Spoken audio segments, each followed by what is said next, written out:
And the rivalry that exists between the Redskins and the Cowboys is not just a network's dream or the fans' creation. The players themselves are into this one. Skins quarterback Joe Theismann, who says he'd play the Cowboys on the deck of an aircraft carrier if he had to, has now orchestrated victories in 3 straight and 4 out of the last 5 meetings. Theismann's offensive cast includes wide receiver Art Monk, who tore up the NFL last year with a record-setting 106 receptions. The geriatric marvel of the Redskins is 36-year-old John Riggins. The big man has over 10,000 yards in his career, and so many of those yards have come against the Cowboys. Riggins is big, strong, and straight ahead. He's what the Redskins' running game is all about, while his counterpart tonight, Tony Dorsett, truly reflects the Cowboys' offensive image. Operating behind the multiple sets and the shifting offensive line of the Cowboys, Tony is the thinking man's running back. Great acceleration, the quick cut, and then the breakaway speed. Dallas quarterback Danny White was superb in a losing effort against the Redskins last December. And tonight, when the Cowboys are thinking big, he'll once again be looking for Tony Hill. Hill, like the Redskins' Art Monk, couples deep speed with an excellent running talent. How does the NFL's second winningest coach of all time feel about tonight's game? Here's Tom Landry. This game is a rivalry, no kidding about that. When you Washington and Cowboy fans come together, there's a big collision, you know, and there's going to be a big collision on Monday night, too.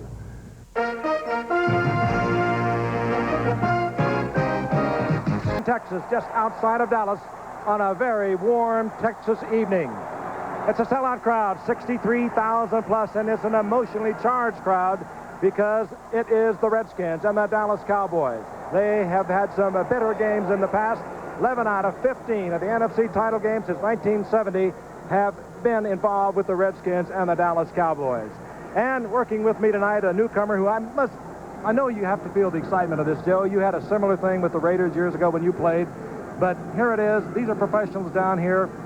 They're on Monday Night Football. It's the Washington Redskins and the Dallas Cowboys. What's been going through those stomachs and those minds? Oh, Frank, I know that adrenaline's pumping. Mine is right now, just getting teed up for this game. As a former player, there were times that I literally got sick before a major game like this. But somehow I can't quite envision John Riggins getting that nervous, or even Joe Theismann. I'm looking forward to tonight's contest. I want to see what George Rogers can do backing up John Riggins and also Malcolm Barnwell. They have really helped themselves, haven't they? Barnwell on the outside. He has great speed. They have, and they've also added Tillman as an offensive lineman, too, that down the road is going to be a big plus for him. They're solid, and I guess they should be considered the favorite. We are delighted you are with us, Joe. Thank you, Frank. Looking forward to a great year. And my other partner to my left, O.J. Simpson, has been studying both these teams diligently, as he always does. Redskins have to be favored. They're 11-5 last year. The Cowboys 9-7. What must Dallas do tonight? Well, there's a lot of optimism in Dallas. Their offensive line is finally healthy this year, and of course there's no quarterback controversy. Danny White is the man. But if Dallas is going to win, it relies on the defense. The defense will have to do 2 things. The first thing is they must defeat Washington on first down. If they can keep Washington below 4 yards on first downs, that will keep Riggins and George Rogers on the sideline, and Keith Griffith will be playing. He's replaced Joe Washington, and he plays in passing situations. The other thing that they must do, and there's no other way to say this, they have to rough up Joe Theismann. If they can, Joe just turned 36 tonight, and your bones get a little brittle at that age. And if I was coaching Dallas, I would tell all my players, when you get close to Joe, hit him, even if it's borderline roughing the passer. So what I think you're going to see tonight is a very physical football game, and if Dallas can get 4 sacks, Frank, I think they have an excellent chance of winning this game. Joe Theismann is 36. It is his birthday. It's also little Joey Theismann, his 14-year-old son's birthday tonight. And if he's brittle, O.J., well, he's also making his 61st consecutive start tonight. That is truly remarkable. This ABC Sports exclusive is being brought to you by Pontiac, America's road car company. Pontiac, we build excitement. And by light beer from Miller, everything you've always wanted in a beer and less. And by E.F. Hutton. When E.F. Hutton talks, people listen. And by Prestone 2 Antifreeze. America goes with Prestone. It is a charged crowd. Here is Danny White. A year ago, he was sitting on the bench watching Gary Hogeboom. He ultimately wound up the starter at the end of the season, starting 6th for the season. It was not the kind of year Danny White liked to live through. The controversy, they say, is over, although 3 weeks ago, Danny White suffered a rib-damaging injury, and it was questionable for a while whether he would be able to go. He has not played for the past 2 weeks, so he sees his first action tonight in 3 weeks, and Gary Hogeboom remains on the bench. Deep for the Washington Redskins, awaiting the kick will be Michael Morton. former Tampa Bay Buccaneer, acquired in a trade. And Keith Griffin is also back there. And Rafael Cherry, a 5th-round draft pick from Hawaii that they are ever so high on at the Washington Redskins training camp this year. Set to kick off, Rafael Septien. Of course, a partisan Dallas Cowboy crowd. At least they will be at the beginning. We'll have to wait to see what develops. The Cowboys, 9-7, missed the playoffs a year ago. The Redskins eliminated in the playoffs by the Chicago Bears in the first round. Rafael bangs it into the end zone. They'll stay there for the touchback, covering up Cherry. And Joe Theismann comes out onto the field.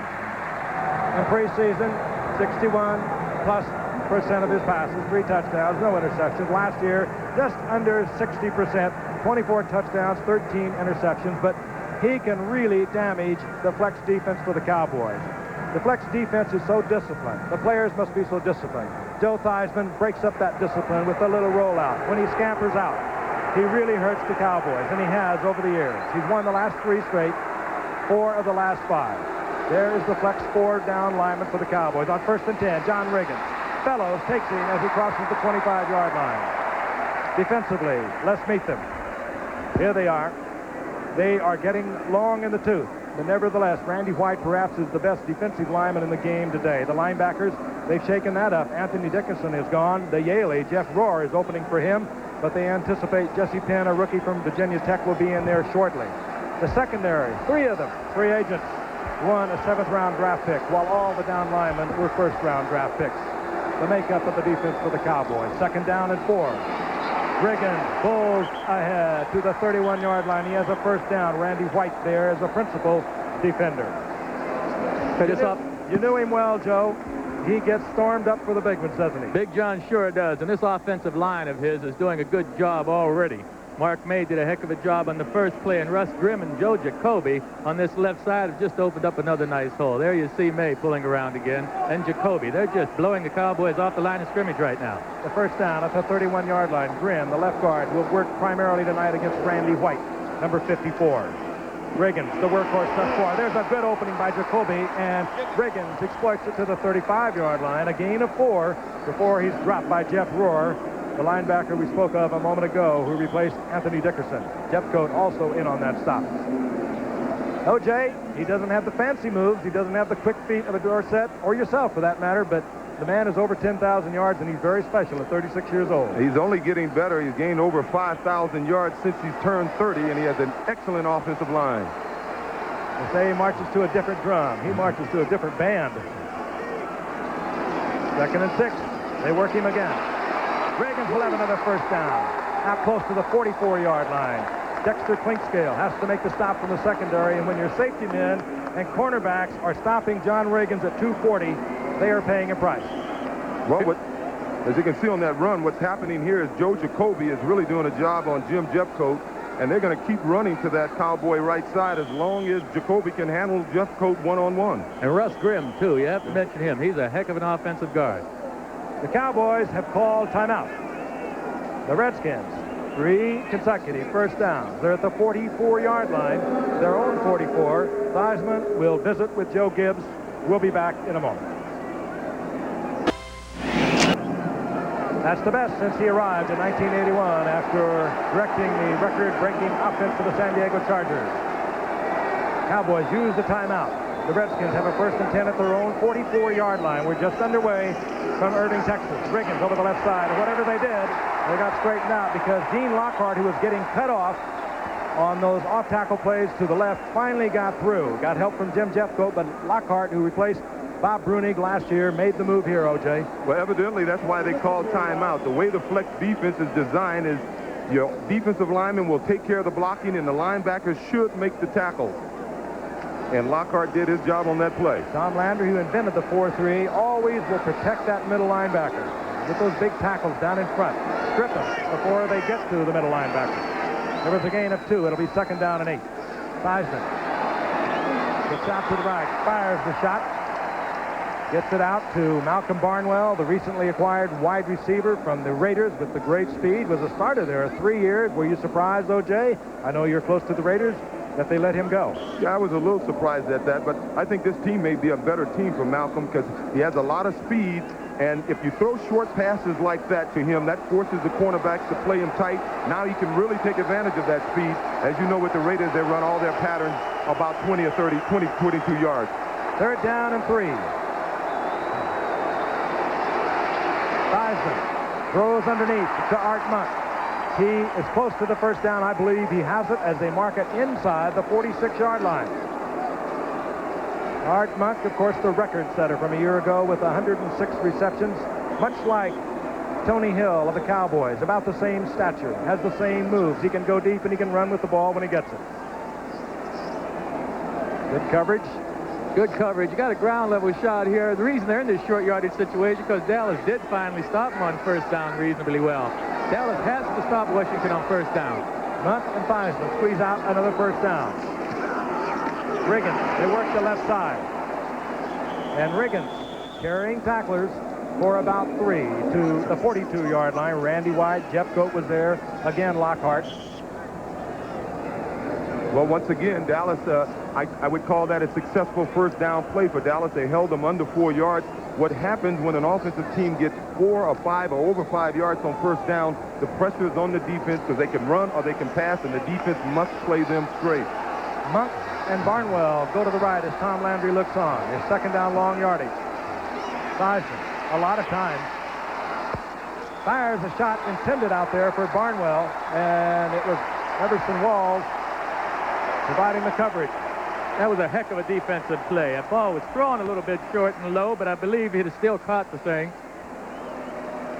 Barnwell just putting a sprint on, Joe, trying to get Walls, who is not very fast, to respect him deep. And boy, you're going to see a lot of those plays this year. Yeah, he put his hand on him, but he recovered. Everson did a heck of a job recovering and knocked the ball down. That, of course, in keeping with the new rule that loosens things up for the defensive back. They can do it a little bit more. They can play that football. It's theirs as much as the receiver. 3rd down and 7. Theismann under pressure. Theismann. Randy White was there, and the sack is back to the 48-yard line. The crowd loves it.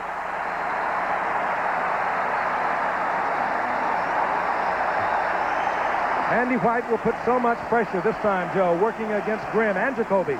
Yes, he beat a double team there. Very hard to do, especially against Jacoby, who's an all-pro, and also Grimm. Grimm pulled off. But Randy White is one of a kind. We all know that. This year, he will be looking for his 8th consecutive Pro Bowl. He is a special one. Deep, a rookie out of Bethune-Cookman. The Cowboys are so high on. Number 83, Leon Gonzalez.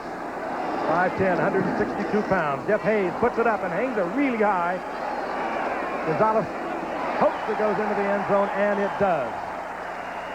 So it'll be 1st and 10 Dallas, their first possession at the 20-yard line. And here is Randy White. When he gets fired up, someone in front of him is in a lot of trouble.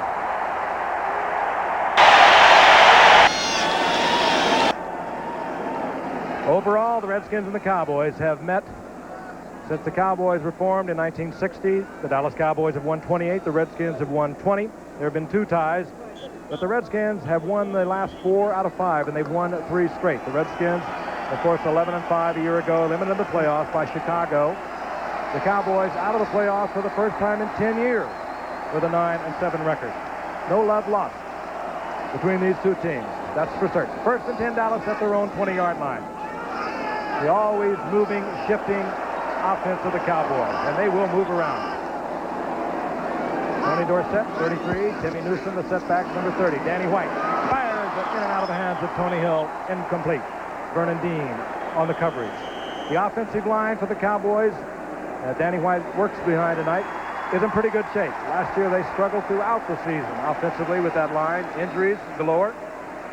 There was flag down, and the call was roughing the passer, getting to Danny White. Roughing the passer, number 71, defense, 1st down. Charles Mann defensively hitting Danny White a little late, and the 1st down is out to the 30-yard line. There are the 2 setbacks, Dorsett and Newsom. Newsom having replaced Ron Springs at the end of last season.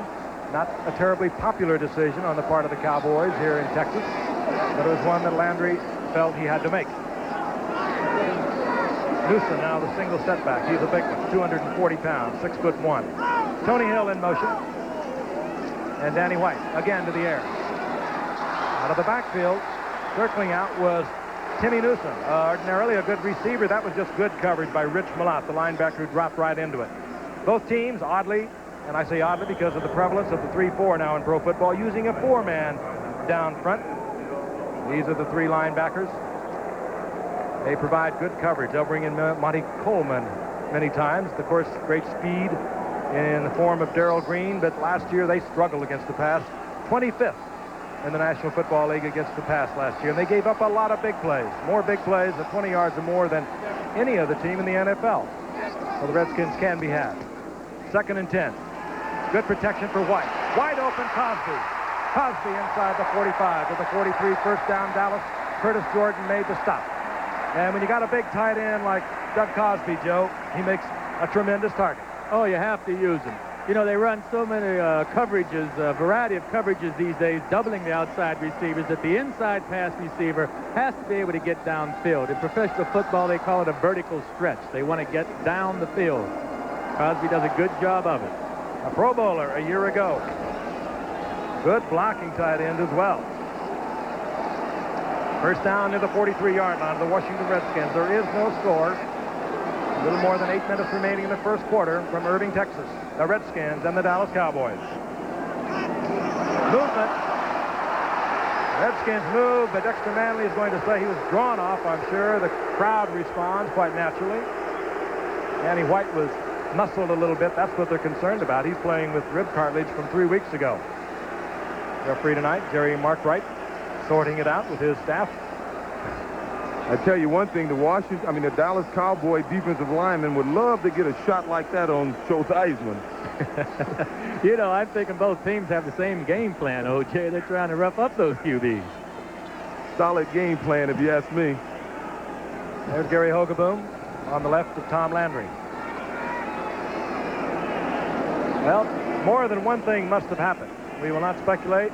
Jerry Markwright will get it all worked out. Looks like he might be a little agitated. Joe Gibbs certainly is.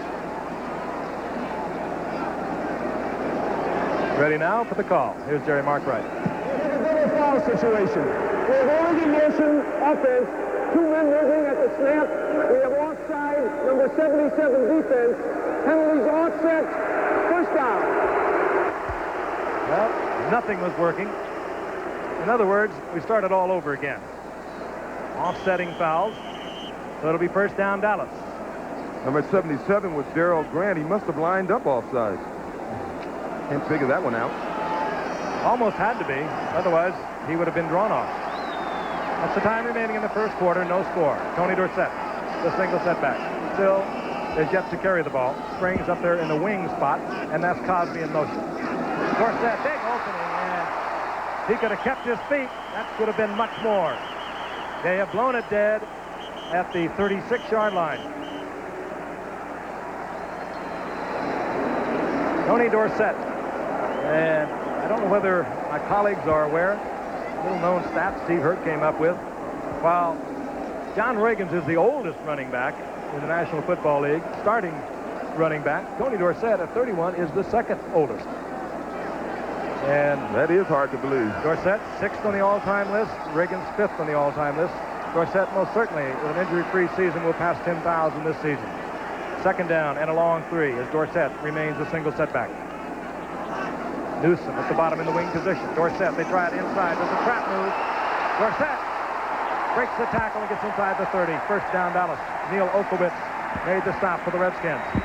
That was a very nice move on Tony. That play was designed to go inside of the left tackle, and he gets it outside. He's able to defeat a tackle, and it's important for Tony to have a big game. When Tony gains 100 yards, this team is 39-2, 26-0 here in Texas Stadium. That's one they love to rattle off and tell you. But Tony Dorsett did not have many 100-yard games a year ago, a couple, and he has not had that many against the Washington Redskins. 83, the game that we covered in the opening. He had 151 yards. Other than that, he's been pretty well stilled by this defense of the Redskins.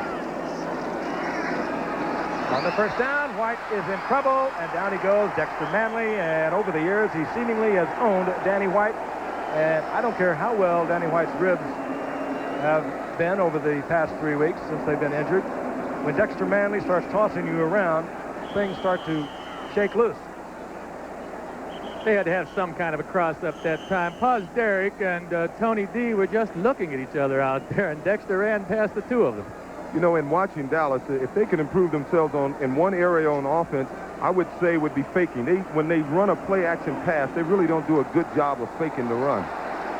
Long yardage, 2nd and 18. The Redskins like to blitz on it. Renfro is split left. The single setback is Newsom. Tony Dorsett. And he is met right at the line of scrimmage. He might have had progress for a gain of about a yard. Rich Malott was there. Darrell Grant was there. Charles Mann. But it will put the Cowboys and Danny White in a 3rd and 17 situation. And that's not good against the Redskins. 3rd and 17, but that's a tough deal against anyone. I'll tell you, they're fighting a war down in the pits. This offensive line and the defensive line, well, for both teams, they're going at it. We have some great matchups down here. Dave Butts, Kurt Peterson, man against Cooper. They're fighting. 3rd and 17. No score. 5:35 remaining in the first quarter. From the shotgun, Danny White looking deep for Hill. And good coverage on Hill by Barry Wilburn, a rookie 8th-round draft pick out of Mississippi, who they are very high on with the Redskins. There he is, 6'3", 186-pounder, and comes now Raphael Septien. This will be out there for Septien. It's going to be a kick of about 53 yards, depending on where they place it down. His career best is 53 yards. Larry Hogaboom is the holder. The kind of kick that a kicker who does not have long range has to kick a little lower than you would like, and you can block it because he is going right at the limit of his distance, 53 yards. And that's his best in his career. Got it on the way. He has just matched his career best. And the Cowboys score first from 53 yards out. Septien. He has been phenomenally accurate from inside the 40. Not known to be a long kicker, but he hits from 53. Michael Morton is back with the Washington Redskins. He did this for 3 years with Tampa Bay before coming to the Redskins. Also back there, rookie Rafael Cherry from Hawaii. Septien now has scored in 119 consecutive games. That's the 3rd best streak in the NFL's history. Fred Cox is the best, former Minnesota kicker, at 151 consecutive games, which he scored. Septien, all charged up, puts this one way up in the air. Out comes Morton. And Morton, tripped up and down he goes. Really hit hard at the 15-yard line. Sprawled close to the 18, 1st and 10, Washington, and what a hitting game we have. Saturday on CFA College Football, the UCLA upset winners over Bruins, upset winners over last year's national champion BYU, ending that 25-game win streak. They'll take on Tennessee, or you're going to see Robbie Bosco and the BYU Cougars battling Washington. Check for the game in your area. Coverage begins live at 3 o'clock Eastern Saturday here on ABC Sports. Saturday, CFA College Football. 1st and 10, Washington. Theismann, a little play action. Tries to get the ball out in the flat. Looking for Art Monk. Interesting. Of course, these two teams were both undefeated in preseason, along with the Giants, the only 3 undefeated teams coming out of the NFC East. And Washington can recall very well not winning a game, going on to win the Super Bowl in '82. Not winning a game in preseason, going on to win the Super Bowl over Miami in '82. 2nd down and 10.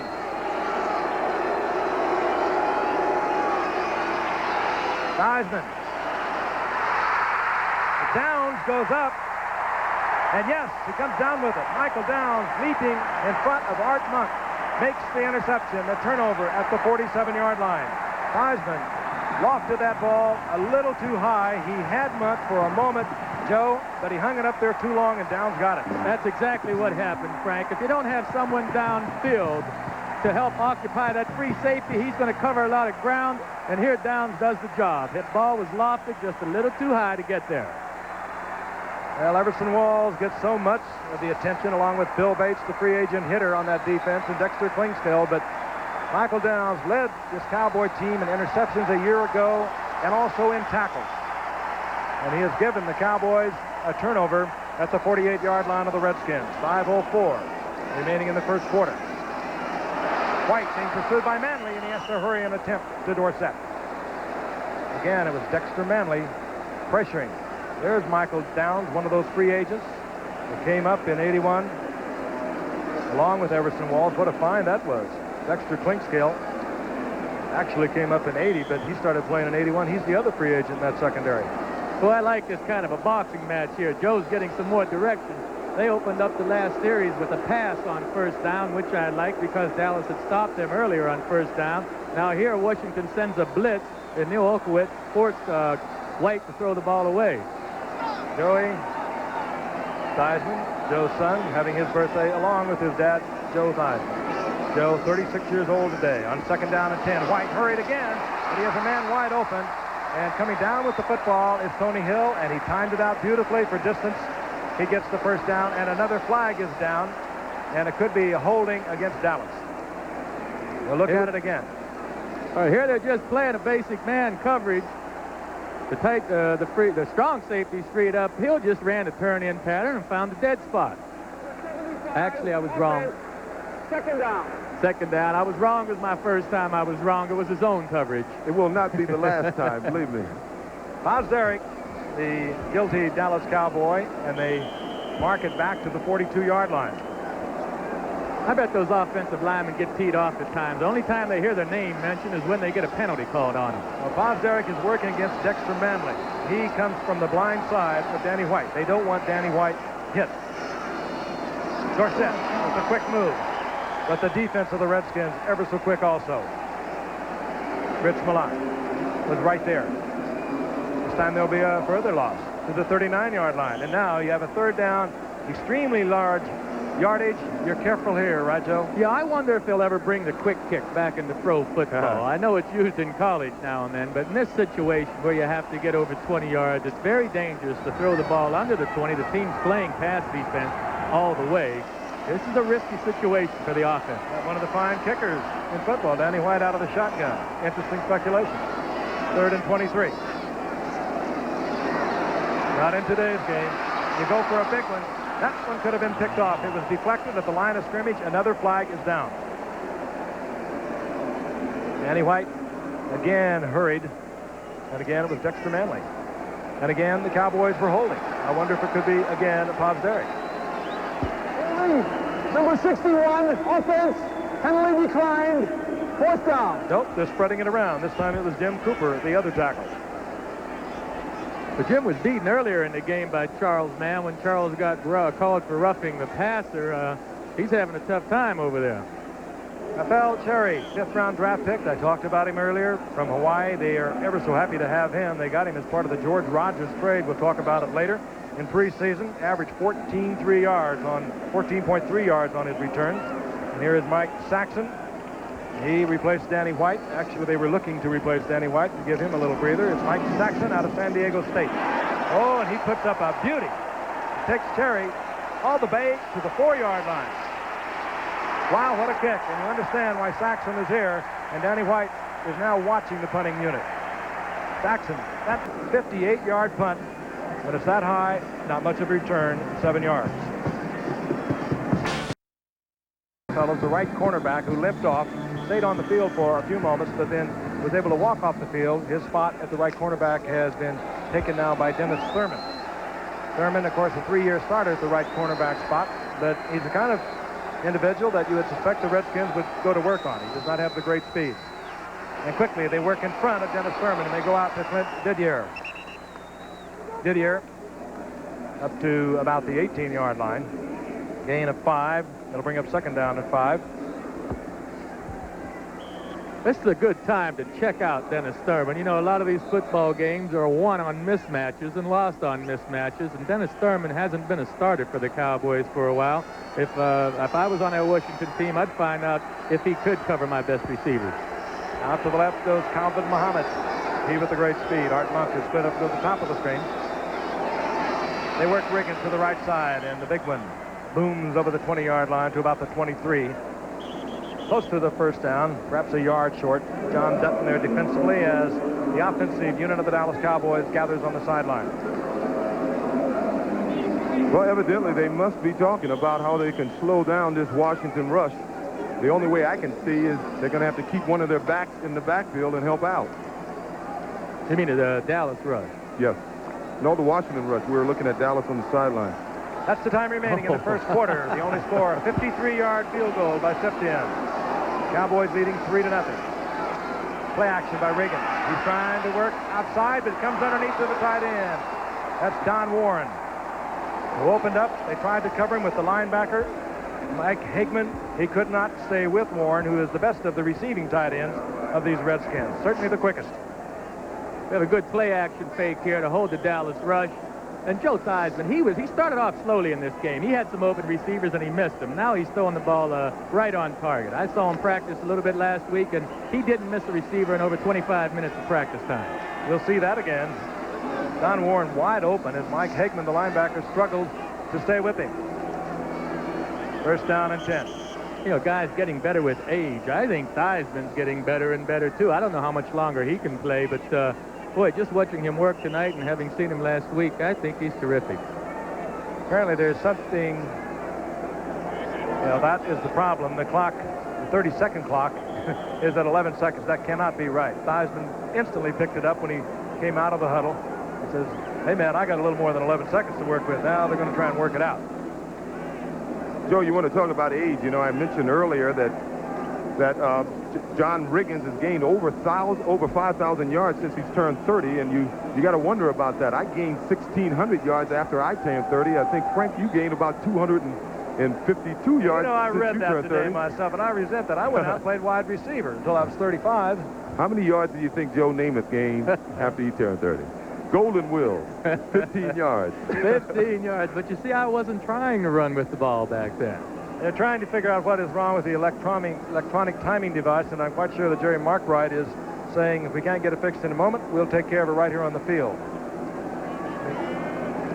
Meanwhile, we've been told that somebody fell on Ron Fellow's leg. They're checking it out. It has not been determined whether he'll be back or not. Thursday night, the Raiders and the Chiefs, and boy, they played some great games, haven't they? Oh, it's going back to my days in the AFL. We had some great games. Special time, 8 o'clock Eastern time. It'll be Plunkett against Kinney. Kinney, 3 touchdown passes this last week. Carlos Carson, great receiver, and of course, Dopey Williams, Marcus Allen, the Raiders. First and 10, the Redskins at their 40-yard line. The blitz is on. Riggins over the right side, and he's dragged down by Michael Downs, who was coming up for the blitz. He was a little late, but he timed it out perfectly. And it's a good thing he made the play, too, because John Riggins had a lot of running room ahead of him. Apparently the clock, the 30-second clock, is okay. They just have reset it, and now it is working. Second down and 7. We have 1:50 remaining in the first quarter. The clock is moving. Cowboys on top, 3-0 over the Washington Redskins. This is the first game of the season for both ball clubs. Riggins again, getting away from Klinkskell, crawling out over the 45-yard line, but it will leave Theismann in a pass situation, 3rd and 4. I'm quite sure we'll see Keith Griffin, number 35. I don't know whether we've touched on it yet, but Joe Washington, who worked in the passing situations in place of Riggins over the past few years, traded to Atlanta, as was Charlie Brown. We get R.C. Thielman, a fine offensive lineman for these Redskins, a Pro Bowl offensive lineman. So Keith Griffin, second-year man from Florida, brother of Archie Griffin, is in there now. He works out of the backfield on the passes. Theismann trying to get it deep to Monk, who is working against walls. Overthrown. It'll be 4th down.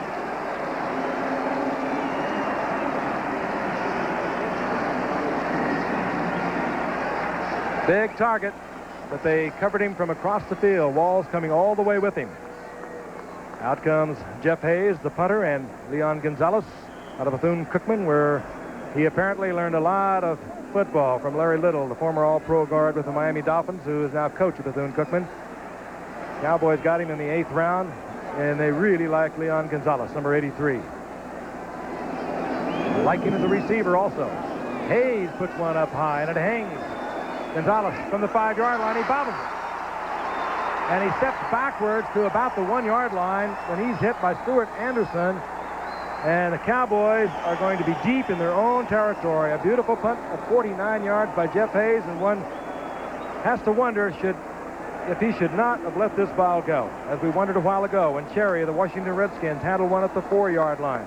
Well, Joe, you said it, that when Cherry caught it, the rule normally is you don't handle the ball inside the 10-yard line, and twice we've seen 2 rookies do it, and it's just mental mistakes, and that's what can cost you, obviously. There was an old saying once that every time you start a rookie, it's going to cost you 1 game in the NFL. That was pretty much the rule of thumb when I came in the league. Well, this mistake can certainly cause a problem for the Cowboys. First down, Dallas. The ball inside their 2-yard line. Dorsett and Newsom, 2 setbacks in there. This is Newsom, the big man, and Newsom just pulls his way up close to the 9-yard line, hit there by Curtis Jordan and Neil Okowitz. But he's a big man. When he gets on his track, he takes some pretty big fellows to bring him down. He's a 237-pounder with a lot of speed. Last year in the 4th game from the end of the season, he replaced Ron Springs. And, of course, they talk so much in this Dallas Cowboy training camp about attitude. They have a new attitude this year. And apparently one of the things, not his athletic skill, that bothered them about Springs was his attitude. That's the time remaining in the first quarter. Springs, not Newsom this time. Newsom out to the 17, 18-yard line where it will be first down Dallas. And time runs out in the first quarter. A hard-hitting game, little scoring. Dallas, a 53-yard field goal. They lead 3-0. You know, looking at this first quarter reminds me of 2 heavyweight boxers. They're kind of feeling themselves out. I've read a lot and heard a lot about Dallas mixing up their defensive fronts over the last few weeks. Well, they haven't done a thing yet. They've been using Randy White in the same position they've been using him for the last 5, 6, 7 years, and that's as a down lineman. Both teams are playing standard 4-man front defenses and really filling themselves out. A colorful crowd. There are the Hogs. There are a lot of Redskin fans here. I was really a little bit surprised. The Hogs, of course, naturally referring to that offensive line that picked up that nickname back in 1982. There's the Diesel. That, of course, John Riggins. You go into RFK Stadium, you can't hardly hear yourself think. They have all those diesel horns. Missing, of course, for the first time in many, many years on that right side of that offensive line of the Redskins, George Stark. He retired this past year. We'll miss him. He put in some good play and was really the leader of that offensive line as it was built by Joe Gibbs, 81, 82, and then, of course, the Super Bowl champion after the 82 season, and the Super Bowl team that lost to the Raiders after the 83 season. We haven't seen him yet. This, of course, is George Rogers, recently acquired from New Orleans by the Redskins. But he is a great one. We'll see him, I'm sure, before the night is over. First down and 10. The Cowboys leading 3-0. We begin the second quarter of the ball near the 18-yard line of Dallas. Danny White, Mike Renfro, complete, a pickup of 8. It'll be second down and 2. This ABC Sports exclusive is being brought to you by Buick and your Buick dealers. For comfort, innovation, and a real commitment to quality, it's today's Buick. Frank Gifford, along with Joe Namath, O.J. Simpson. Hope you're feeling the excitement that we have felt throughout the first quarter, even though we have not had the drama of the big play. We have seen some really hard-hitting football. We know it's there. These two teams play so close every time they get together. Last December, it was 30-28. The Redskins pulling it out. This is Dorsett. Dorsett hit hard. Mel Kaufman. And it will be close to the first down. Depends upon where they mark the progress. And Dorsett gets the first down. The numbers, they weren't dramatic offensively. As Joe said, like a couple of heavyweights. And one turnover that the Cowboys ultimately turned into 3 points. But it was a great effort by Septien, who matched his career best of 53 yards. Joe Gibbs is right in the middle of it, O.J. A little pad out. Let's do it this way, he says to the offensive unit. Danny White back on first down. Going to Cosby. And incomplete. Defensively, Tony Peters, one of the question marks in that defensive unit for the Redskins. There's Tony. You know, that's a good example of the new rule we have this year. That could have been a pass interference call last year because Tony had his left arm on the receiver's back. But this year, as long as that defender can go through the receiver to get to the football, he's allowed to make contact. Watch his left arm. He's got him back there. But he goes to him to get to the ball, and the officials are going to be lenient this year. It's a rule change. Good move by Tony Peters. Came back from a year's suspension on drug involvement last year. Pulled a stomach muscle. Never played back to his all-pro form. That was a good move by Peters. Danny White now 2 of 7. 30 yards. Not big numbers. White goes to Renfro, and yes, Renfro comes down once again in front of Darrell Green with another Cowboy first down. And this is how you best work Mike Renfro. He doesn't have that great speed, but he has superb moves. Father used to be a coach here, and of course was an all-pro receiver with Cleveland, and he had great speed. But Renfro, he is a move man. He will get the open spot. You know, these guys that they say don't have a lot of speed, they can fool you sometimes. We used to have a receiver named George Sire. They said he couldn't run fast, but hit these people deep. Renfro does a heck of a job of squaring his out pattern. I mean, really breaking it off and turning outside. It was a well-run pattern. The key is to shake up that defensive back. Get him just a hint of a turn to the inside and then break it to the outside. Renfro did it perfectly. On 1st and 10, Newsom works out over the 40 to the 41. Gain of a yard. Tough Redskin defensive unit. Closes down on him. Okowitz heading the charge. It'll be 2nd down and 9. Ed Too Tall Jones. Speaking of heavyweights. He tried it in 79. Came back. Everyone said he was terrific. But what are you going to tell him? That he wasn't? Actually, he's played his best football since he came back after being out in 79, trying to make a run at the heavyweight boxing crown. 2nd down and 9. We're in the second quarter. Cowboys are leading 3-0, and Dallas has used another timeout. Dallas is down to 1 timeout. But I guess that's better than turning it over. Pete Rose did not break Ty Cobb's record tonight. He did not play. Cincinnati, however, defeated San Diego 2-1. And whenever Pete Rose makes that dramatic move, well, it was dramatic enough when he made the tie at 4,191, but whenever he gets the record, ABC will be there with a report. 13:29 remaining in the first half. Dallas leading 3-0 over the Redskins. 2nd down and 9. The ball at the 41-yard line of the Dallas Cowboys. Blitz is on. Deflected. The attempt to duck Cosby. Batted away. Good defensive play. Again, Tony Peters' coverage of Doug Cosby.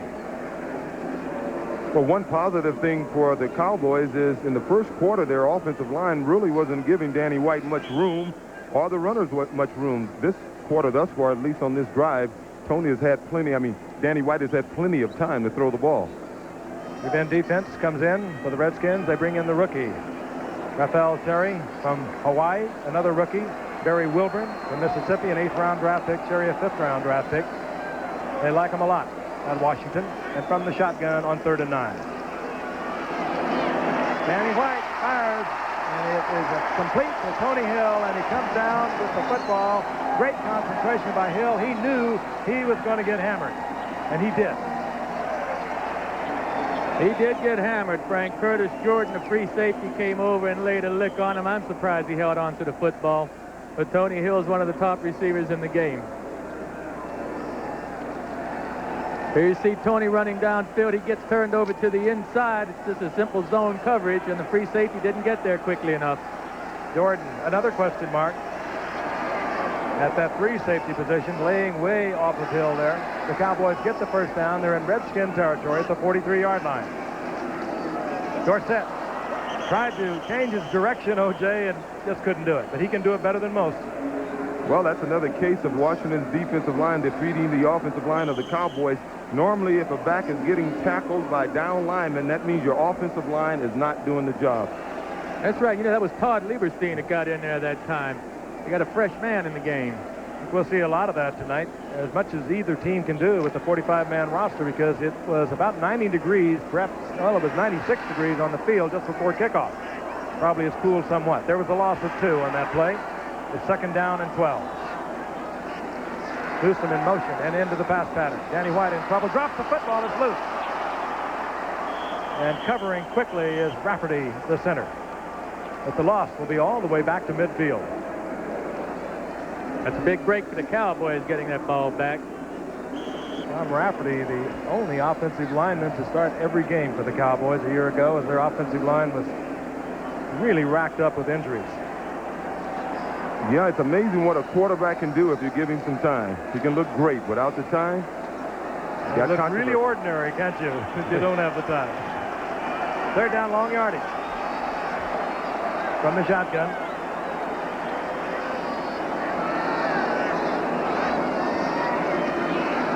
Danny White has the time. He goes over the middle. It's complete to Dorsett, and Dorsett short of the first down by about a yard for Tom Landry.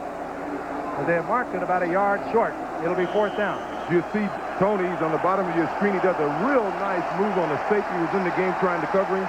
You don't think of Tony Dorsett as a receiver, but he has 292 career receptions. And he is deadly once he gets his hands on it. Last week, caught a little screen pass in the final preseason game. 24 yards, zip, a touchdown. They'll go on 4th and 1. The two setback offense, Newsom and Dorsett. The big tight end, Cornwell to block. Newsom, big opening. Newsom has a first down to the 32-yard line. Tripped up by Okowitz, but that was one he could have popped really big. And O.J., as you I know so well, those short yardage plays, when they open, sometimes you got zipped to the goal line. I was surprised they ran the ball. As I said earlier, on running plays, Washington has been doing a super job against Dallas's offensive line, and on that play, they got plenty of penetration from the down linemen, especially Darrell Grant, number 77. They have Lieberstein back in the game. I wonder if Manley is okay. Lieberstein stays in a defensive left end. Dorsett on 1st and 10. Big open. Look out, great speed. Good tackle by Curtis Jordan. So many times you see Dorsett with that quick acceleration pull away from a defender. Jordan hung in there, but Dorsett will get another Cowboy first down. Take a look at this. Washington did a good job of getting penetration, but Tony, I think he's beginning to feel it a little bit. Turned up right away, and I was a little surprised that he wasn't able to run away from Vernon Dean there, but it's a 9-yard gain or 10-yard gain and a first down, and that's all Dallas like to have now. A couple of defensive shakeouts for the Cowboys. Smirik hurt his arm again. He's been out all the preseason with it. He's the defensive tackle. They bring in for Dutton on the pass rush, and Ron Fellows has a sprained knee. Dorsett, that characteristic stutter step, looking it over, and then a quick acceleration. He pops for 3. It'll be 2nd and 7. He's really beginning to feel good. If you let a back get some room early in the game and he gets his legs under him, he feels a little cocky. On that play, Tony took his little hop. He wanted to go to his right outside, but he is feeling so well that when it opened up inside, he was still able to get in there quick. He is remarkable when you think about it. He's well over 9,000, heading for 10,000. Never really had a serious injury. 9-year veteran. He's picked up 27 tough yards tonight. On 2nd down, Newsom. Oh, he is really whacked. Dave Butts, the big man, the big left tackle, in there, 65. Going to pause 5 seconds and allow our stations to identify themselves on our inaugural 1985 NFL Monday Night Football game. 32 Alive, WLKY-TV, I'm with Joe Louisville. Namath and O.J. Simpson watching a bitter rivalry. The opening of the season for the Redskins and the Cowboys. The Cowboys leading 3-0 in a hard-hitting game. Raphael Septien has hit from 53 yards out. The Cowboys have the football. 3rd down and 6. And here is Danny White running out of the pocket. White. Newsom bobbles the ball. If they mark it at the 1, it should remain Cowboys football. Darrell Green runs it out of the end zone. It's a 16-yard pickup.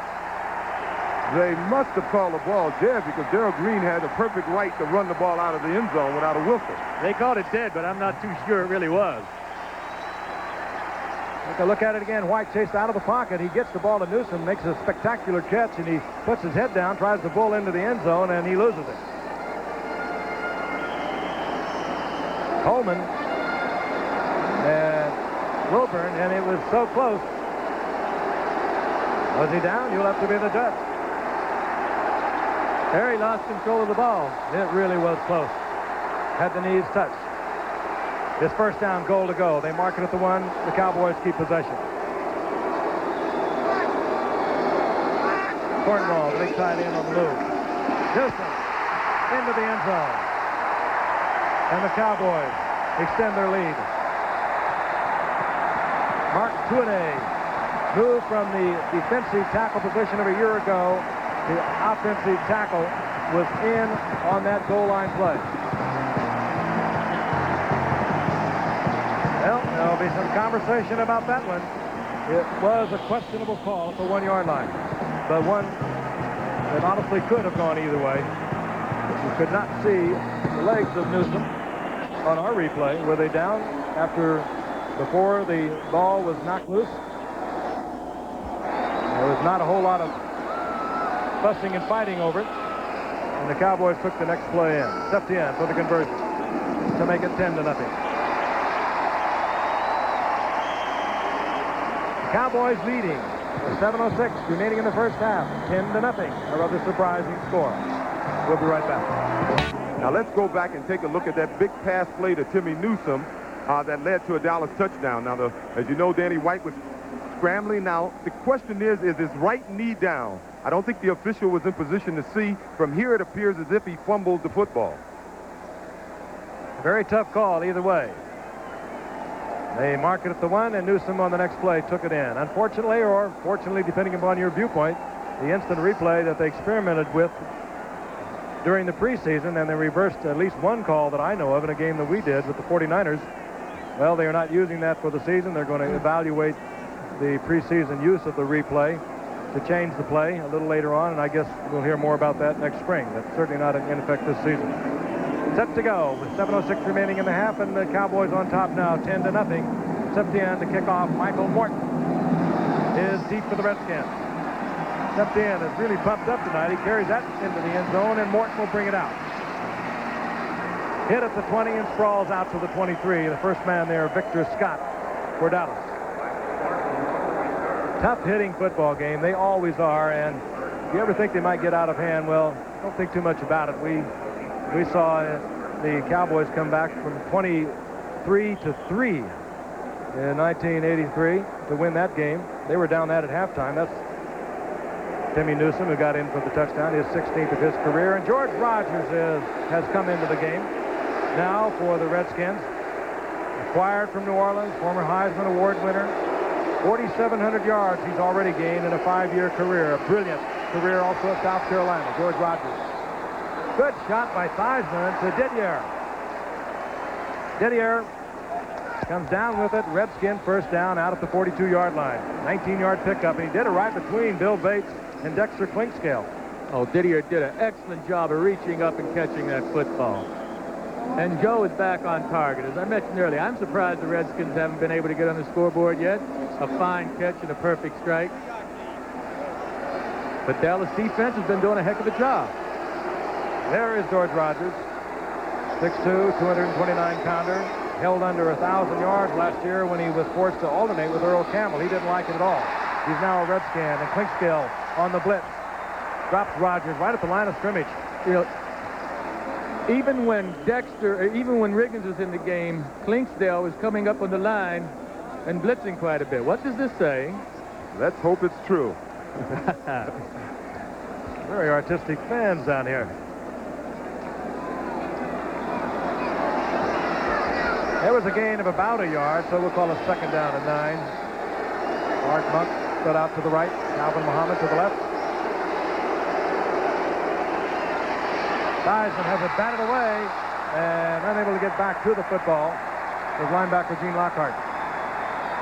Remind you at halftime, I look at a couple of highlights, a couple of major upsets, and boy, there were some beauties around the league yesterday. And Joe had a very interesting visit with John Riggins, a very interesting, colorful individual, including John Riggins talking about the acquisition of George Rogers, how he felt traded to Washington. He's splitting time now with John Riggins. Third down and 9. Theismann now 5 of 10, 49 yards, 1 interception. Keith Griffin in the lineup. Ooh. Movement and contact was made. Theismann is saying they were drawn off. It was Didier who got downfield, pulling Randy White off, I would presume. You know, you mentioned Randy White. White, Jeffcoat, Dutton, and Jones. You know, they were the only 4 in the entire NFL to start every game last year as a defensive front.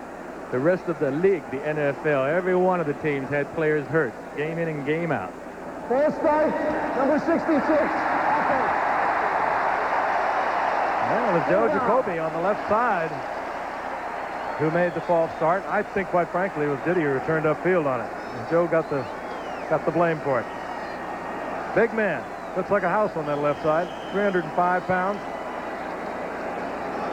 They're fun to run behind, though, aren't they, O.J., when they're that tall and that wide? I was saying that's one team that even at 38, no, I won't say I can come back, but 2 years ago I thought I could play for this Washington team. Third down, long yardage. And big Ed Jones, did he get back on? No, a flag falls. Theismann has a free one. Going to Calvin Muhammad. And yes, Muhammad comes down with it. A circus catch at the 30-yard line. 32-yard pickup. That will stand. It was Ed Jones jumping offside. So Theismann had a free one to work with. Here's where Theismann's experience comes in. Now, most quarterbacks would have thrown a short pass there. If you get a free play, always throw the ball to the guy who's running the longest pattern. He knew it was offside. He knew he had a free play. So throw the ball downfield, and Calvin Muhammad, the former Raider, did a super job of catching the ball over his outside shoulder. Tough catch.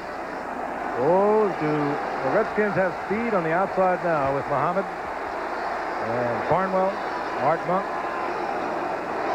First and 10 at the Cowboys' 30-yard line.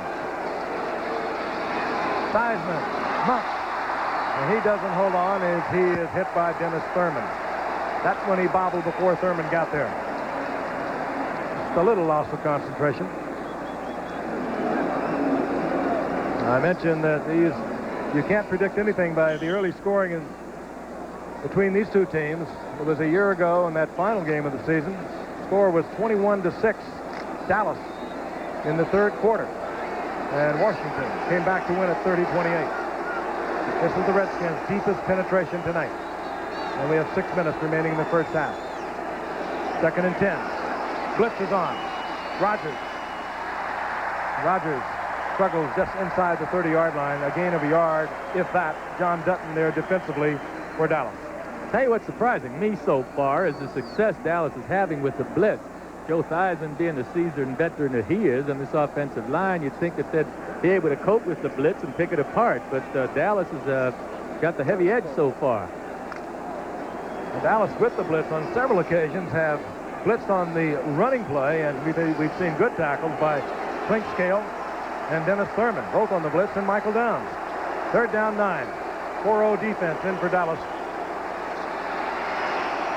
Theismann, Muhammad, and he has first down yardage. Good pattern, good pass, good execution by everyone as Muhammad gets the first down in front of Victor Scott at the 17-yard line.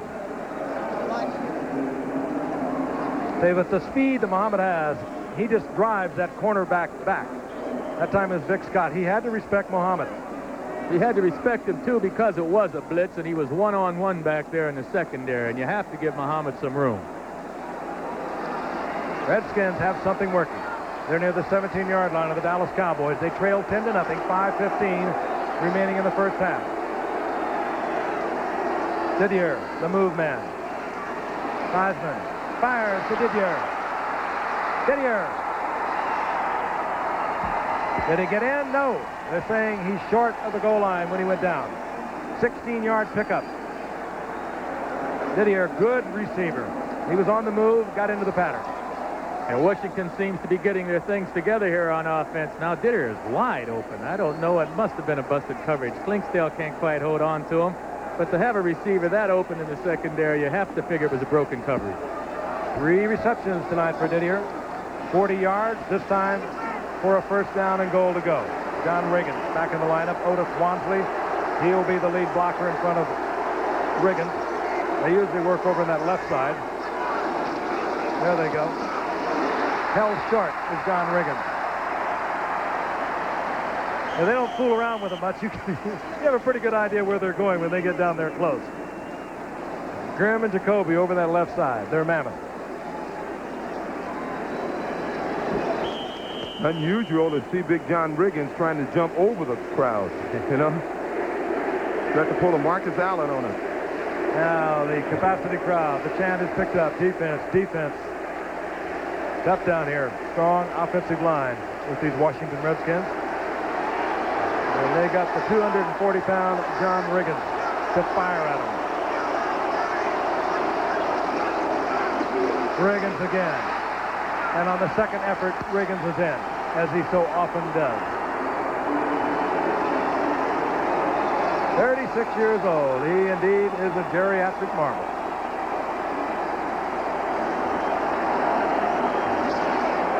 Was he the character that he's known as today, Joe, when you played with him back with the Jets?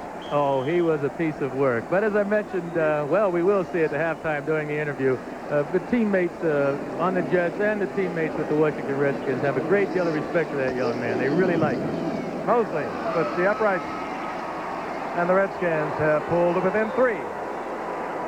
John Riggins, who once wore a mohawk haircut in the era of long hair. We'll never forget him. Back at Texas Stadium, it is 10-7 the Dallas Cowboys over the Washington Redskins as they kick off their 1985 season. Jeff Hayes, the kickoff for Washington. Robert Levette, a 5th or 4th round draft pick from Georgia Tech, is back there deep. They really like Levette here at Dallas. And James Jones. Jones 23, Levette is 29. Hayes hangs it into the end zone. Levette will bring it out. And Levette gambles and picks up 3 yards as he moves out over the touchback yard marker of the 20-yard line to the 23. Take a look at that Washington scoring drive, and it looked as though Theismann was starting to find the spots where he could find the open receivers. He was starting to click. Yes, he was starting to click. Again, Dallas came with the blitz a few times, and Washington was able to block them, and they had one-on-one with their receivers downfield. But Joe Theismann, when you give him a little bit of time, I mean, he can pass the football as good as anyone in the league, or better. Couple of fine pass routes run by Calvin Muhammad, and fine passing by Theismann. The Redskins now trail by 3. First down and 10. Newsom, oh, he tripped up. Submarining in there was Dexter Manley. He's back in the game. I think they're just moving him in and out of the lineup tonight because it is extraordinarily hot. Well, maybe it isn't extraordinary down here in Dallas this time of the year, but it was 103 when I left the hotel this afternoon. And they don't miss much whenever they put Lieberstein in. He's an excellent football player. I agree with you, Joe. They are still like a couple of heavyweights sort of feeling here before they go with that big knockout punch. Both of them love to use the big bomb. 2nd and 12. Danny White in trouble. Gets it out to Cosby, and Cosby goes down in the arms of Mel Kaufman. But at least Danny White and Cosby were able to salvage something. It looked like Danny White had a receiver who was running a wrong pattern deep. They had him running the wrong way, or else it was mighty good coverage in the secondary. Danny kept his cool and salvaged something on the play, but I believe it was very good coverage downfield. Cosby gets almost 4 yards out of it. It'll be marked at 3rd down and 7. Ball at the 26-yard line. 3-man defense in there for Washington. They bring in a pair of rookies. Larry Wilburn out of Mississippi and Rafael Sherry out of Hawaii. White shotgun. Fires. Tony Hill. Complete. First down, Dallas. And it's pick on the part of Dallas also. It'll be at 2:17 when the clock is stopped. Remaining in the first half. I still don't know why more teams don't use a shotgun offense. Tony Hill runs a simple out pattern and makes a nice hand catch. He dropped the first pass in the game, but he got away with it because of the roughing the passer. Tony won't drop too many of them. Interesting to see if Washington will use it this year. There's been a little question. Theismann likes it. Joe Gibbs isn't too crazy about it. On first down, Dorsett hammers out to the 40-yard line, a gain of 4. It'll bring up the 2nd down and 6. Dave Butts is the man who upends Tony Dorsett, and we will not get another play off before the 2-minute warning. Hard-hitting game between two bitter rivals. They have so often either won or finished second as Eastern Division champions. The Redskins have been there the past 3 years. We'll be back. Back in Dallas, 2 minutes remaining in the first half. Reminding you to stay with us at halftime. We going to have a interview with John Riggins. Joe went up to visit him this past week. Very interesting interview. He's very open-minded, very candid in his talk with Joe. Also some highlights, a couple of major stunning upsets. Miami going down, the 49ers going down to defeat yesterday the two Super Bowl combatants. Second down and 6 now for the Cowboys at their own 40-yard line. They lead the Redskins 10-7.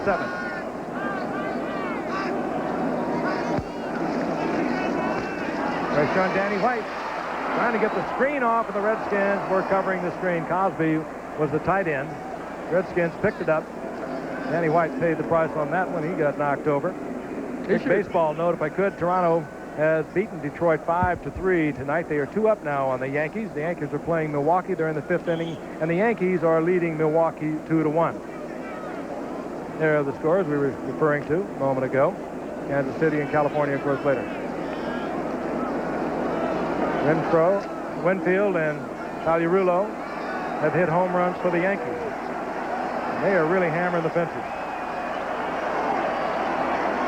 Third down and 6 from the shotgun, the Cowboys. No blitz, they're all in the pattern. Danny White jumps it off underneath, and Tony Dorsett does not handle it. That would have been a Cowboy first down. As it is, it brings up 4th down, and the Cowboys will have to punt away. Simple case of Tony trying to run with the ball before he caught it. Bless his heart. How many times does it happen to the best ones? He wanted a big one out of that. It's the kind of, he had the kind of open field that he could have really worked wonders in. Raphael Cherry drops now on 4th down. Mike Saxon on to punt. Mike Saxon, interesting. He had a tryout with Detroit a year ago. They cut him in the final cut. He just hung around, kicked a little bit out in California. Cowboys found him in the mini camp, and he's been brilliant in preseason. Oh, and he has hit another beauty. Wow. The flag is down. Cherry, the return man, is at the 10, nowhere to go. You hang it up there that long, and you can get everyone down there, including the coach. Now another flag is down, and the scuffle breaks out. You know, there's no kidding at all about the rivalry. There's a lot of rivalries in sports, but you get the feeling that most of these players on either team, they really don't like each other. Well, the last time they played each other last year, they had a big brawl at the end of the game. They felt that Fellows came in late on Theismann and speared him, and I think every player on both benches were in the middle of the field. They had a pretty good brawl there, and there's been a lot of talk about that this week here, that the Cowboys weren't happy, and of course the Redskins weren't happy, and I'm not surprised to see that little fisticuffs. Oh, it's really been charged up. They printed a letter, allegedly, from a Redskins fan who had a visit with Joe Theismann in his restaurant that, well, as a matter of fact, has not been opened even yet. And they printed the letter in the house organ for the Dallas Cowboys, and it was so critical of the Cowboys, inferring that they were just about everything but questionable about their ancestors.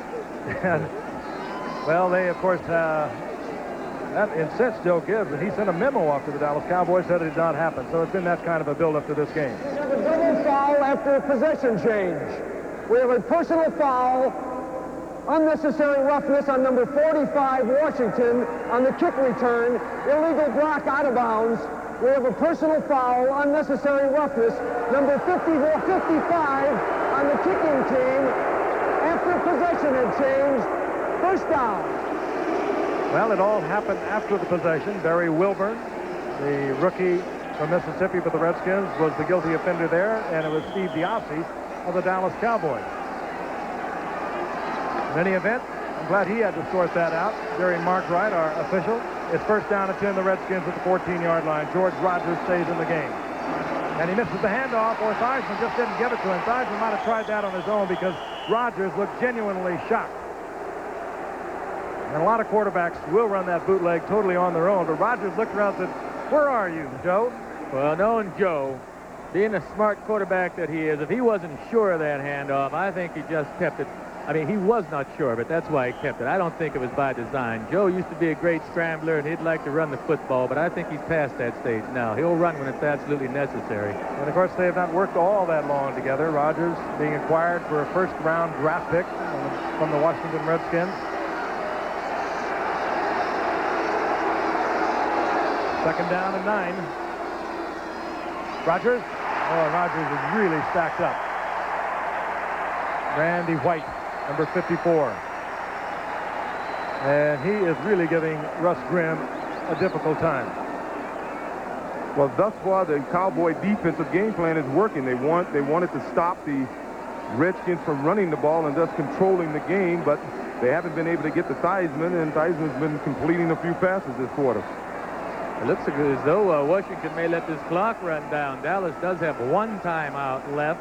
Washington with 3, but they've let the clock go a long ways. I think they're just going to run it out.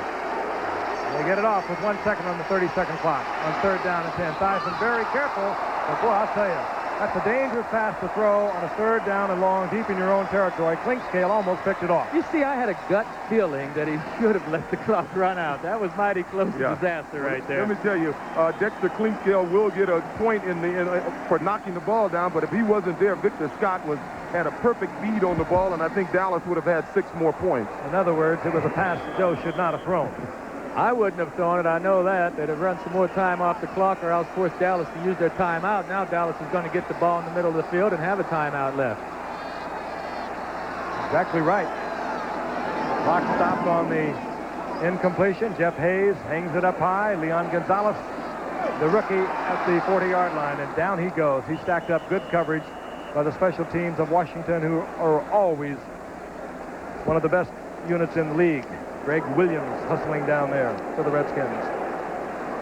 Thursday night, we'll be in Kansas City as the caravan moves on to watch the Raiders and the Kansas City Chiefs.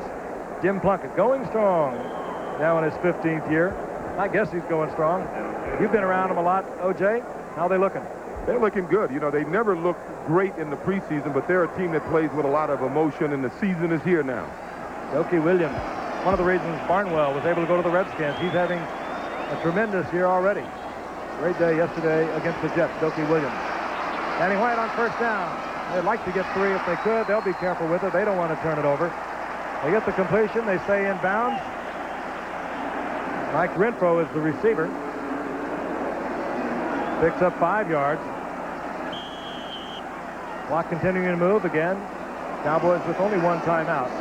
They'll use it if they could get down somewhere where Septien got him wide open. Would you believe it? Renfro. A defensive foul up by the Redskins. Left Renfro behind the defenders. The Redskins in a prevent defense. Richie Pettibone, the defensive coordinator for the Redskins, will be pulling his hair on that one.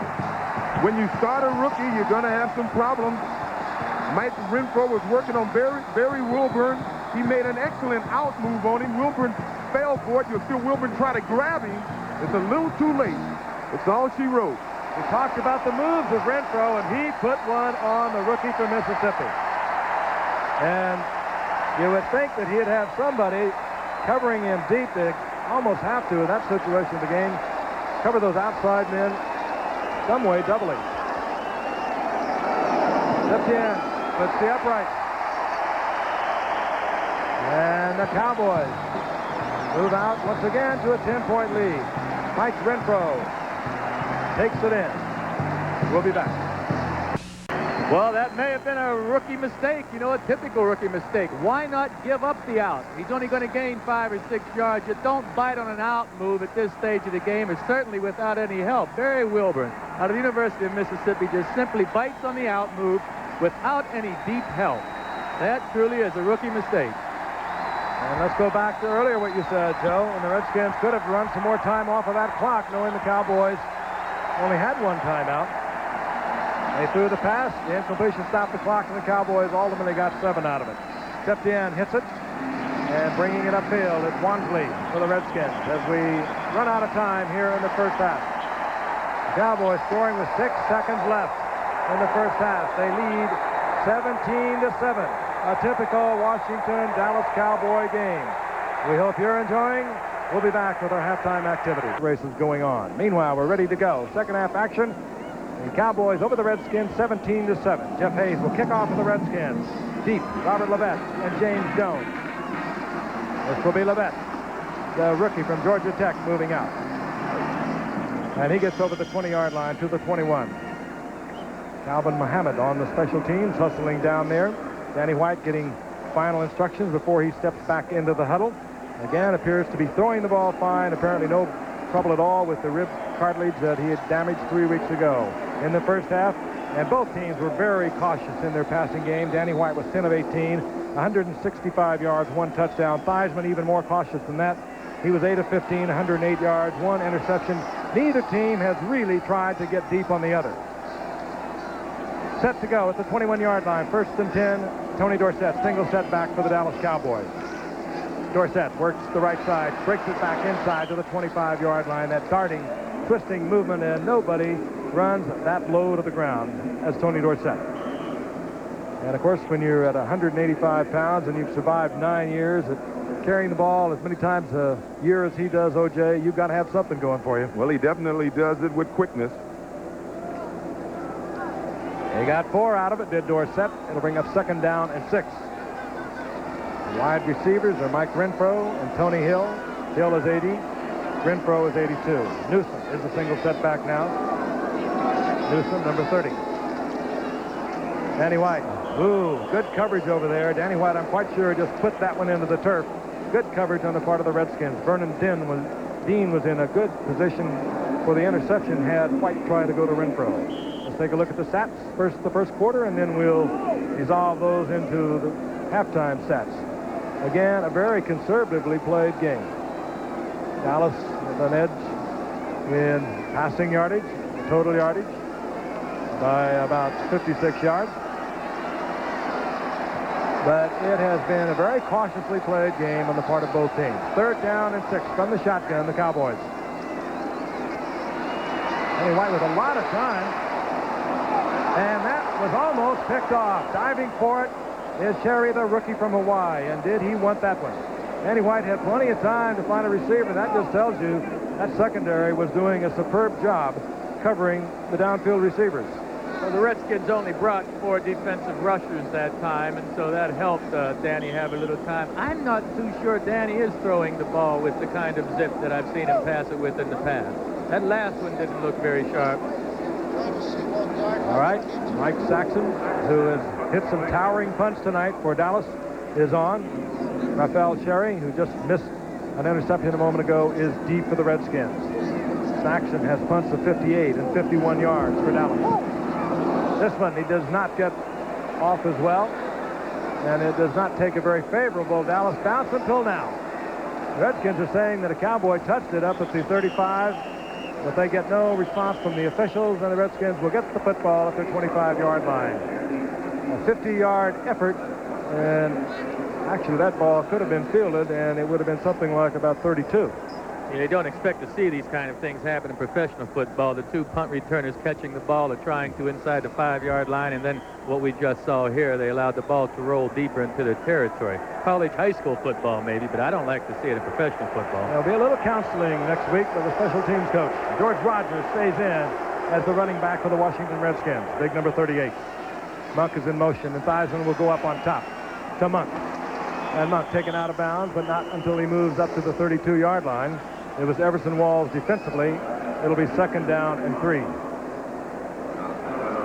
Well, I was going to bring it up earlier, but we got on O.J. so bad last year with Eric Dickerson. I didn't want to get into your case, Joe.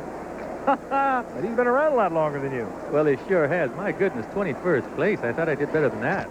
Did you start, however, Joe, 61 consecutive games, as did Joe Theismann? I didn't miss a game my first 5 years. After that, it's a bit sketchy.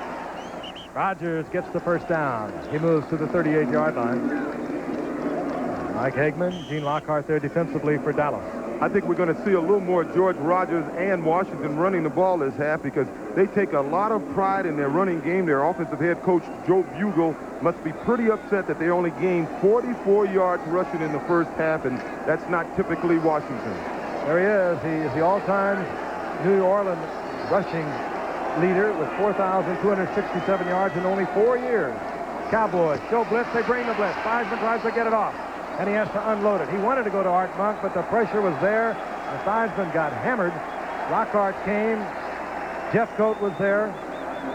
And that's the point we were making at the top of the show. They got to start hitting Theismann. They've already succeeded in stopping Washington from running the ball on 1st down. Now they got to start putting some pressure on those old bones of Joe Theismann.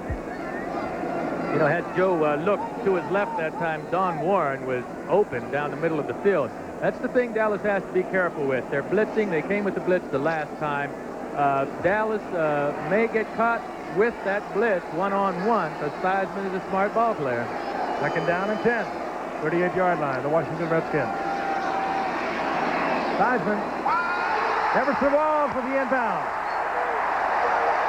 He times it so beautifully. No, he stepped out of bounds at the 44-yard line, but this young man is now 26 interceptions in only 5 years. A free agent in 81. His first interception of his career was against the Washington Redskins. This is his 26th.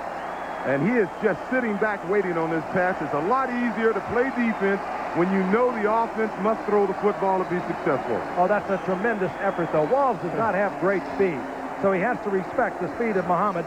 He had to correct and come back, and somehow he got there. Just great timing. First and 10, the Cowboys. They get their second interception. They're at the 44-yard line of the Redskins.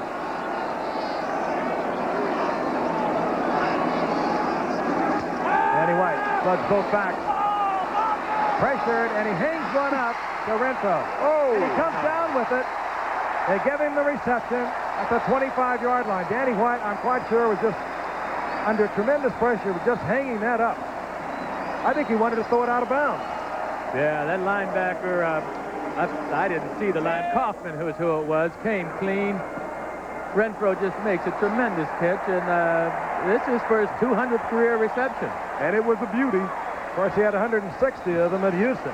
But I'll tell you, that was one heck of an effort by Renfro. I think White literally wanted to get rid of it because he was under tremendous pressure. Renfro now, 5 receptions on the night, 101 yards, and the 1 touchdown just before the first half.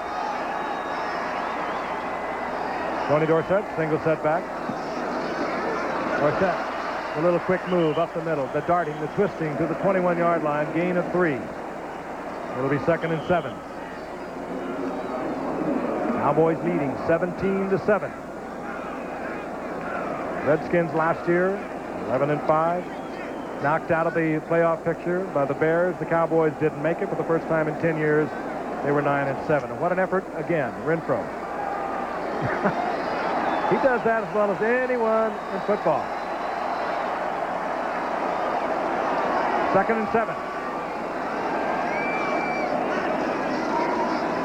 Danny White, timing cutter, and they're trying to get it to Tony Hill. He was working against Vernon Dean. Dean had help from the inside in Curtis Jordan. Obviously, that was a mix-up between Hill and White because the way White threw the ball, I think he expected Hill to be on the outside of the defender and just try to hang it up out there, and Hill released to the inside of the defender. 3rd down and 7. You had a quick look at Tom Landry. He stays in the game, calls the plays. Perhaps maybe that's why he has earned that reputation over the years. Unsmiling, humorless. Certainly is not the case of the second most winning coach in the history of this game. 3rd down and 7 from the shotgun. White trying to get it to Newsom, not even close. Threw it between a couple of Redskins. It could have been picked off. And we'll see the field goal unit. Septien has already hit with his personal record-tying 53-yarder to open the scoring here tonight in the first quarter. Oh, that was a big defensive stand for Washington because holding them to 3 points, they still only need 2 touchdowns to go up. Terry Hogaboom is the holder. It'll be a 39-yard attempt.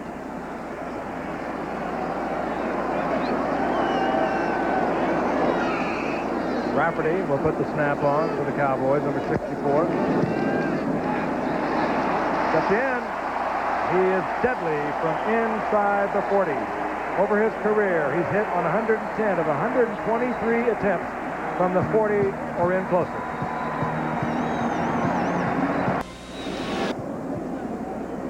Deep for the Washington Redskins, Michael Morton, former Tampa Bay Buccaneer, Raphael Septien to kick off for the Cowboys. Septien now is hit from 53 yards and 39 yards, and the Cowboys lead 20-7. We're in the 3rd quarter. 12:04 remaining. Septien hooks one, and we'll see it again. This time from the 30-yard line. We'll have an opportunity to, well, yes, they will bring him back. We'll have an opportunity to bring you up to date on a couple of happenings. Chuck Muncie suspension has been lifted. He will be able to rejoin the Minnesota Vikings. Meanwhile, Matt Blair, the veteran linebacker for the Vikings, has gone on the injured reserve. Word, too, that the USFL has waived Steve Young, the Express quarterback, and, of course, great quarterback, collegiate quarterback at Brigham Young University, and his rights are owned by the Tampa Bay Buccaneers, so we could see some movement there. Well, if you wondered how much a coach can mean to a team, you think about that Minnesota team. We saw them last year, and they were horrible, and basically with the same players. Bud Grant comes back, and he upsets the world champion 49ers. I'd like to say one thing. I would certainly like to see and think that Chuck Muncie is going to get it together. I've watched him over the years, and certainly no one was given more God-given talent than Chuck Muncie. And hopefully it's all behind him. You don't condone what he did or what he's been doing, but you hope it's behind him, and you hope that maybe somewhere along the line, younger people around this country will learn from the trials and the tribulations of people like Chuck Muncie. Well, I don't remember too many times in the past seeing regular starters, in other words, defensive backs like Klinkskell and Everson Walls covering kicks. Well, that's where that 49 to opposed to 45 men are for. Michael Downs is in there, too. Stepped in, bangs it once again. And Michael Morton watches it go through the end zone. Raphael Sherry had a play on it. He didn't make it. A lot of tight youngsters out there tonight, particularly a couple of rookies playing for the Redskins. A couple of backs, defensive backs. Talking about Barry Wilburn, rookie from Mississippi. Raphael Cherry, the rookie from Hawaii. Both of them involved in that Mike Renfro touchdown just before the end of the first half. Now, Joe, if I was the Washington Redskins now, I'd go back to what got me here in the past. I'd start running this football ball. I wouldn't try to catch up all at once. There's plenty of time, and I'd just wear them down with my running game, or attempt to anyway. First and 10, Washington. They trail by 13. Rogers. And looks back to the middle, and he'll get about 4 yards out of that.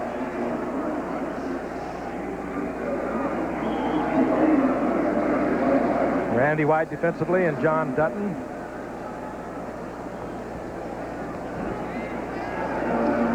It'll be second down and 6. I'd like to welcome our new affiliate in Fresno, California, up in the San Joaquin Valley, where it's a little warm there. I can tell you that for sure, being from Bakersfield. The KFSM-TV, Channel 30, is joining us. Second down and 6. Theismann fires, and it's complete. It's to Didier, who had a big first half. 11-yard pickup for Didier. Bill Bates defensively there for the Cowboys. What a fine all-around player Bates is. Out of the University of Tennessee, he does a heck of a job. He comes in mostly on the nickel defense, and his responsibility usually is covering the back coming out of the backfield. He's had, coming into tonight, 40 career receptions, and he's 10 touchdowns out of it. The ball is loose. That was Rogers. Michael Downs provided the initial hit. Who's at the bottom? The Cowboys are saying they are. Cowboys get the football. Another turnover. And we saw this plague the 49ers yesterday as they went down to Minnesota. And it's just hard to believe. Both the 49ers and the Minnesota and the Miami Dolphins going down the Super Bowl entries last year. That's never happened since the Super Bowl began back after the '66 season. Now, that's been one of the big concerns of Washington. George Rogers is not normally a fumbler. Last year, he fumbled probably one of the least amount of times in the league, but in the preseason, he fumbled 3 times, and they were a little concerned about him holding on to the ball. And as you can see, there it is. Eugene Lockhart hits his helmet right on the ball, and the ball comes out. No doubt about that one. First down, Dallas, 40-yard line of the Redskins.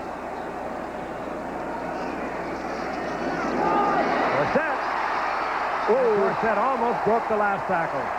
In any event, he's close to a first down at the 30, tripped up by Curtis Jordan. To elaborate a little more on that George Rogers, what you said, O.J., I talked to Joe Theismann about it yesterday, and he was saying that he thinks a lot of it is that Rogers has played his 4-year career coming into this year indoors. And, of course, that is true. Down at the Dome in New Orleans, and you don't sweat, you don't get the hot hands, you don't get the sweaty jersey as they measure for a Dallas possible first down. You can see how short they are, but Theismann thinks it's that he is now, for the first time, playing a lot of games outside, sweating a lot, getting dirt on the wrist. and that helps to cause the fumble. But he fumbled 3 times in preseason. Only fumbled twice all last year. I would look at it, I think he doesn't get the work he needs. He's a guy that is accustomed to carrying the offense and handling the ball a lot. I think he's standing around too much, and that may be the cause of it. Second down, you saw how much.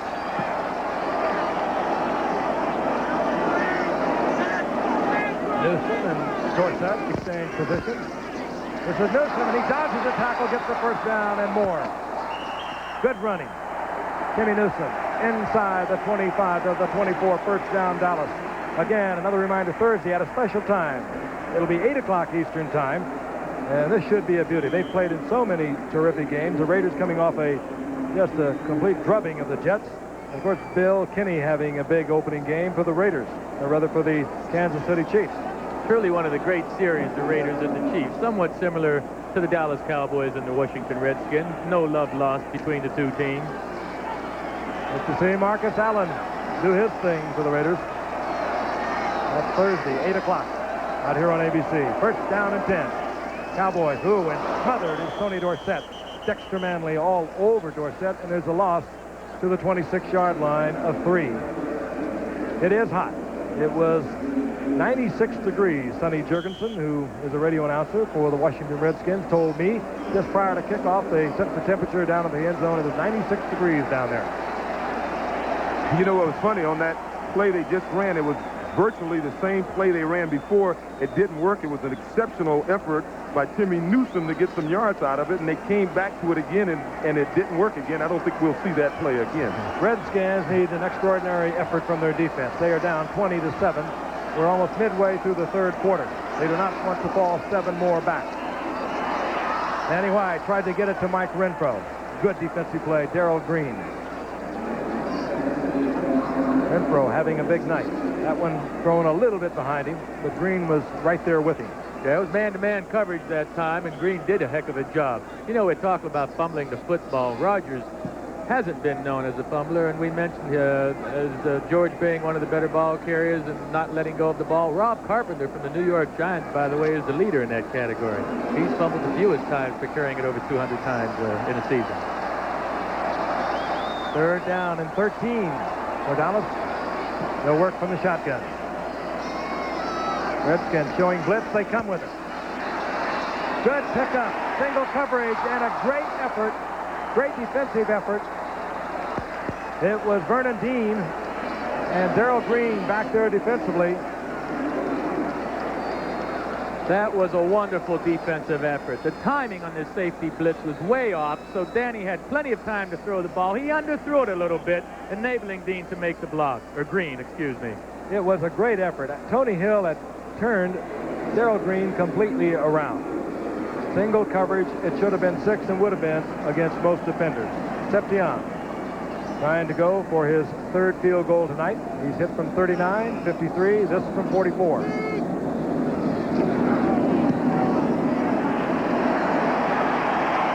Just like a clock.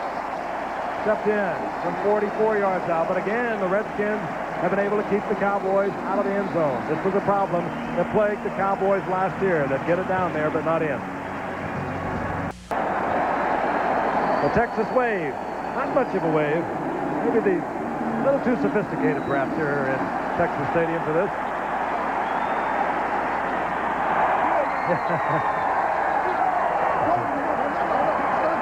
Well, they're getting it on everywhere, the Cowboys and the Redskins. Stepped in to kick off. Morton. Michael Morton is back for the Redskins. Stepped in. That's another one up high that hangs. And now is brought from the 3 by Morton. Good effort by Morton to get to the 30-yard line. They'll mark it at the 29. 27-yard return. I want to remind you, Saturday on CFA College Football, the UCLA Bruins upset winners over last year's national champion BYU, ending that 25-game win streak. Will take on Tennessee, or you'll see Robbie Bosco and the BYU Cougars going against Washington. Now, check for the game that'll be brought to you in your area. Coverage begins live at 3 o'clock Eastern, Saturday, of course, right here on ABC. Cowboy fans are fired up. They lost twice to the Redskins a year ago. They have a 23-7 lead. Theismann has a picked off. Ron Fellows, who went out of the game with an injury in the first quarter. Don Warren, the intended receiver, he was open for a moment. I don't think Theismann even saw Fellows. He was in the zone. He was there like a big trout under a rock, and he picked it off.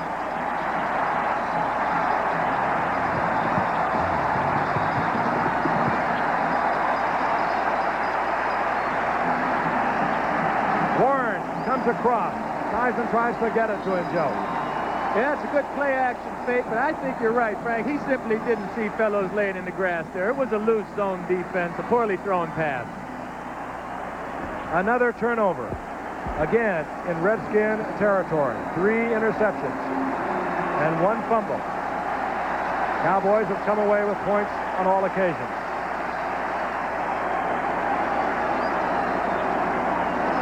Again, the Washington defense will be called upon to keep the Cowboys out of the end zone. They'll still be within range if they can hold it to 3. Remember a year ago, as the Cowboys called timeout, the Redskins were down 21-6 in the third quarter. They came back to win 30-28. Little trivia for you. Everson Walls got his first interception against Theismann back in '81 on Monday Night Football. Downs got his first one in the '81 opener against Theismann. Fellows got his first interception as a Cowboy in '83, all of them on Monday Night Football. And against Bill Theismann. This is Dorsett doing his thing inside the 10-yard line, close to the 9, upended by Curtis Jordan, but Dorsett gets 4.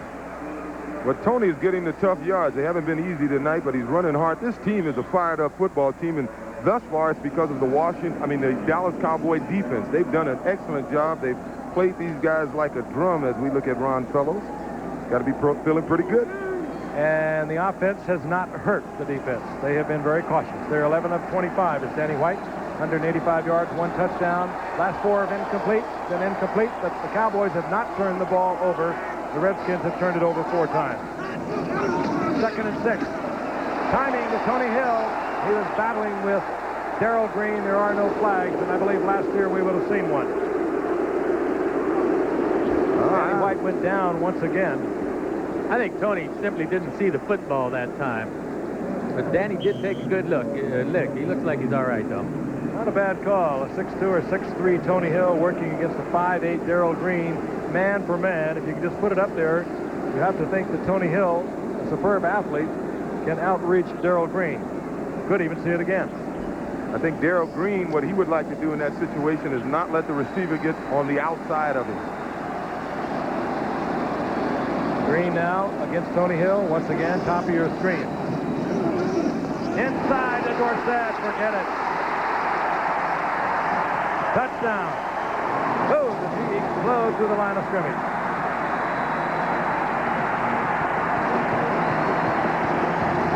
Tony Dorsett. He's been threatening to break one all night. That one was oh so short, but wow, was it quick. From the shotgun, inside handoff.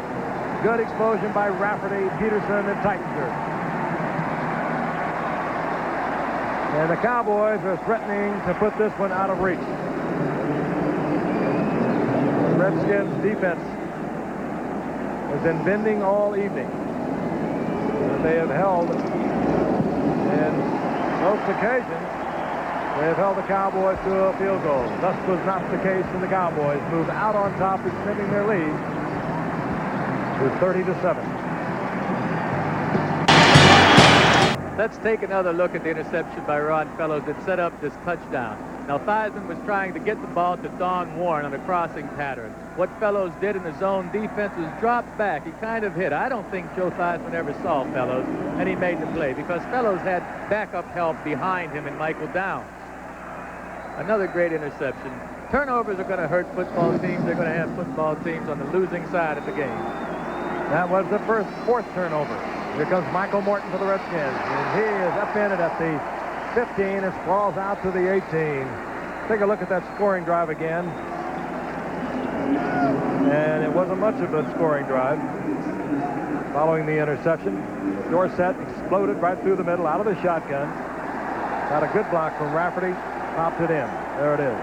Cowboys have just taken away Washington's offensive game plan. I'm certain of that. O.J. touched on it earlier. They moved the ball in their first series. Riggins 8, Riggins 5, Riggins 7. Cowboys called timeout. Ernie Stautner talked it over with them. They haven't been able to run the ball since. I don't know what he said or what he did, but it looked like it was going to be an all-Washington running game for a while as we watched George Rogers working against Dexter Klingscale. And when the Redskins can't move the ball at least somewhat on the ground, you take away an awful lot of their offensive weapons. Well, I'm surprised John Riggins isn't in the game, O.J. Of course, you like Rogers because of his speed. Well, I think that may be a cause of it. He may be injured, but they need a guy that has at least a possibility of breaking one, and I don't think you look for Riggins to break any long runs for you. Makes good sense. Redskins now are going to have to think big. They are down 30-7. This is Rogers. Rogers hit at the line of scrimmage. Stops at the line of scrimmage.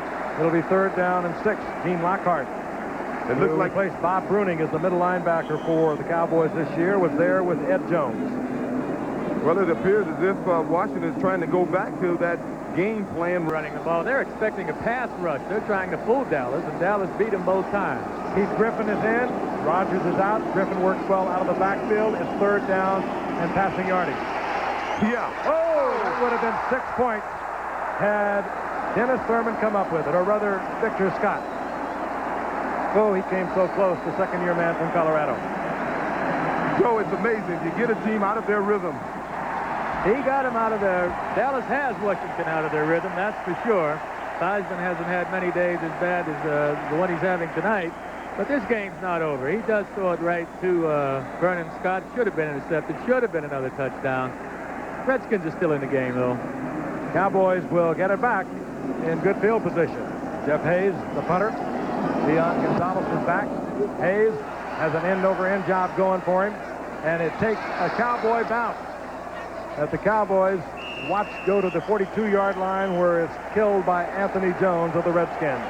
The Cowboys, good field position at the 42-yard line, their own 42.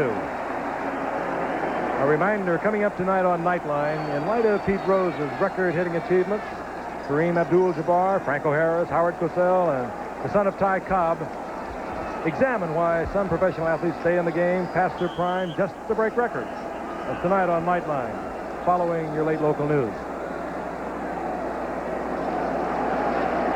They mark it inside the 43-yard line. The Cowboys in total control of this game now. Redskins playing uncharacteristic football for them. They usually win by the turnovers. They've turned it over 4 times tonight. The Cowboys, not at all. Cowboys leading 30-7. Timmy Newsom. It's out of the arms of Rich Malott, the linebacker, back to the line of scrimmage, and maybe ekes a yard out of it before Tony Peters takes him out of bounds. You know, I said the Redskins are still in the ball game, and I really believe that. This Washington club is a quality club. There's still plenty of time left in this game, a whole 4th quarter, 6.5 minutes now. Dallas has not committed a turnover yet. They're due. I think if they do commit a turnover, if Washington forces 1 or 2 in the next 6 or 7 minutes, it's going to be a tight game again, provided that Washington scores. 2nd down and 10. Dorsett following Newsom. Dorsett, ooh, he is smashed there by Darrell Grant. Right at the 45-yard line. Well, they'll mark it for a 3rd down and 8. Thought Tony on that play had a chance to pop it outside. I don't think he ever saw Darrell Grant. He really took a licking. And Cowboy fans, and I think Tom Landry are even surprised at their ball club tonight. They really didn't know what they had. Tom Landry has said, we won't know what we have until we go against the Redskins. They've made a lot of changes. Anthony Dickinson is gone. Ron Springs is gone. They've kept a lot of youngsters. Danny White fires and tries to get it in to Tony Hill on the 3rd and 8. Incomplete, and a flag is down. Curtis Jordan was defending against Tony Hill. Preliminary indication, holding against the Cowboys.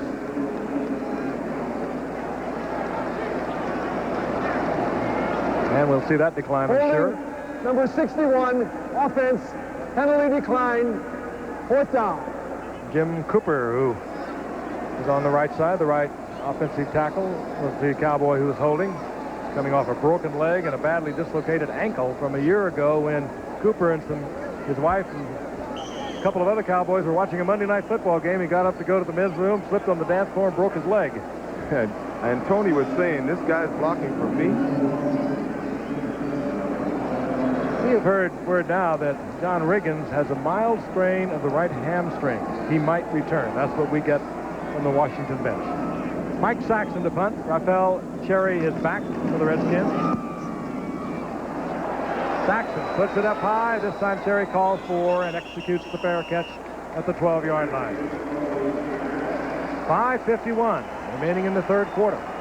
Cowboys leading 30-7.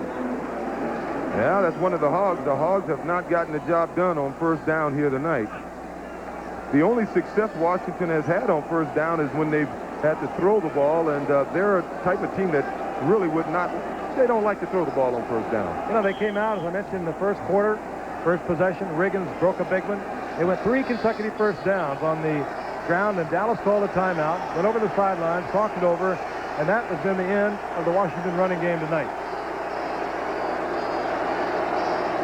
First down and 10. Theismann, unruffled, goes back to the pass to Don Warren that was intercepted a short while ago. This time he completes it out to the 30-yard line. 18-yard pickup. It's going to be very difficult throwing the ball right now. They have 6 defensive backs in the secondary for the Dallas Cowboys, using a variety of coverages. I'm surprised that Joe got fooled a couple of times, but he did. 6 defensive backs. They go into their 4-0. They bring in Dennis Thurman. Of course, he's in there, has been in there most of the game. Vic Scott's there, Bill Bates, the linebacker, and then you have Walls, Clinkscale, Downs, and Fellows. That's what they use in their 4-0 defense. On first and 10. Rodgers to the 35-yard line, a gain of 4. Well, second and 6. Last year this time we would have seen Joe Washington in the game. Washington came to the conclusion, the team Washington, that Joe had just been around too long and had been beaten up a little too much to help him, but I understand Washington had a pretty good day. Joe Washington yesterday caught 4 or 5 passes. They can really use him now. And, of course, Joe Washington is with Atlanta, as is Charlie Brown, 2 familiar names to Redskins fans. Neither one having big years a year ago due to injuries. Rodgers, right side, surging close to a first down. He'll be held short at the 40-yard line by Dexter Clinkscale.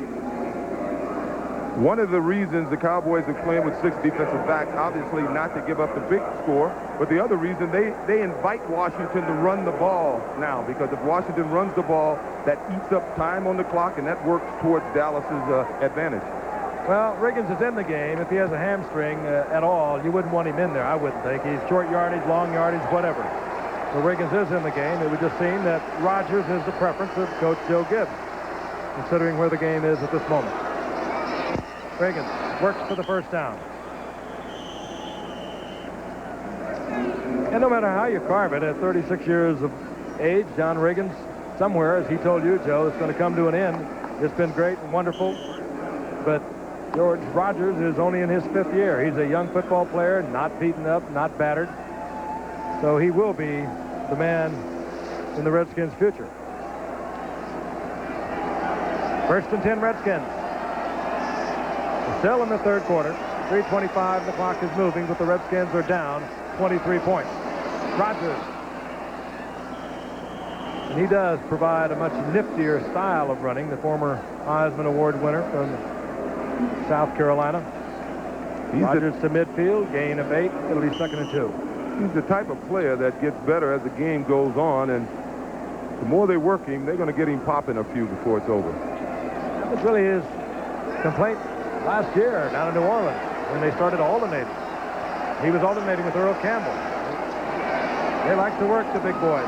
Mark Monk and Theismann now starting to hit receivers. Monk working in front of Everson Walls for another Washington first down. The thing that Dallas is trying to do now is to force Washington to use the clock. They get the short gainers. They'll give up some of the passing game, but only the short passes. They do not want to allow Washington to go deep with the long ball for a touchdown. You know, oddly enough, they have the people to do it. Calvin Muhammad can get deep. Barnwell can get deep. Monk can get deep.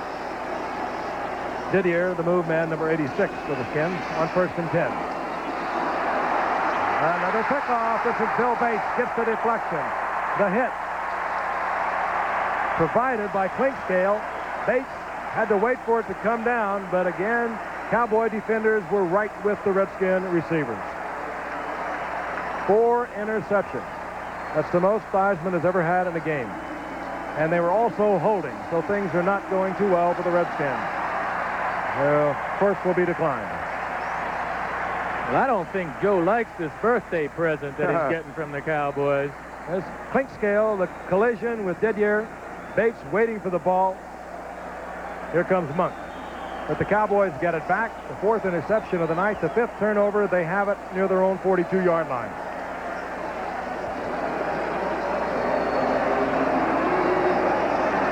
Danny White going all the way tonight. Hasn't played in 3 weeks when he suffered rib cartilage damage. Not noticeable tonight. Newsom works for a couple up near the 45-yard line. It'll be 2nd down and 8. There's Bill Bates. Came up a free agent 3 years ago. They love him here in Dallas because he will hit somebody. If anyone's standing around, he'll hit his own people. That's one of the reasons they are successful, too, with the 6 backs against the run. You know, offensive teams would like to run against the 6-back defense, but Clinkscale and Bates do a heck of a job supporting the run defense. When you're down 30-7, you just can't run it all night. 2nd and long for White. Again, he has a lot of time. And he's got the tight end. Oh, he had him. Well, he did have Cosby downfield. I just don't think he wanted to put it up and take any risk at all at this point with a 23-point lead. Early in the game, I think he might have released that to Cosby, who was open for a moment. White now 11 of 28, 185 yards, 1 touchdown. The last 7 have been incomplete, and he might be getting a little too careful with it. A little air conditioning unit blowing the hair of Randy White. They have a couple on either side of the field. Randy said there was a closeness to this team. There was a unity that they lacked the last couple of years, and I believe he was right. It seems to be showing here tonight. 3rd down, long yardage again for Dallas. They say things really turned around when they lost to Buffalo, a team that only won 2 games a year ago when they lost to them in November last year. Danny White underthrows Tony Dorsett. I got to agree with you a little bit, Joe. He obviously is not in pain, Danny White, but he's not throwing as sharply as we have seen him throw in the past. No, Don, he's a better passer than that, Danny is, and I think he has lost some of the strength because of the rib injury. I'm surprised to see this Washington bunch behind like this. They're a better football team than this, but the Cowboys are just putting a whipping on them. And while Danny White maybe isn't throwing it as well as he possibly could if he were a little more healthy, not saying that that's a fact, what he is doing is being very careful with it. Cowboys with no turnovers tonight. Mike Saxon to punt. Oh, he has hit a beautiful punt. Rafael Cherry watches it, and that turned over. It could have taken a Cowboy bounce. It did not. Through the end zone, touchback. Washington will get it at the 20. Another 56-yard boomer. And Mike Saxon, a rookie from San Diego State, who was cut by Detroit last year. Did not lose his confidence. Kicked during the offseason. Cowboys looked at him in minicamp. They liked what they saw. They worked him throughout the preseason. And here he is. Danny White has been the punter, of course, several years, many years now with the Cowboys. They've always looked for somebody to relieve him of those duties and the pressure of thinking about it. And they may have found that man in Mike Saxon. 1st and 10. You're down 30-7. What do? You have 1:03 remaining in the 3rd quarter. You keep it in the air.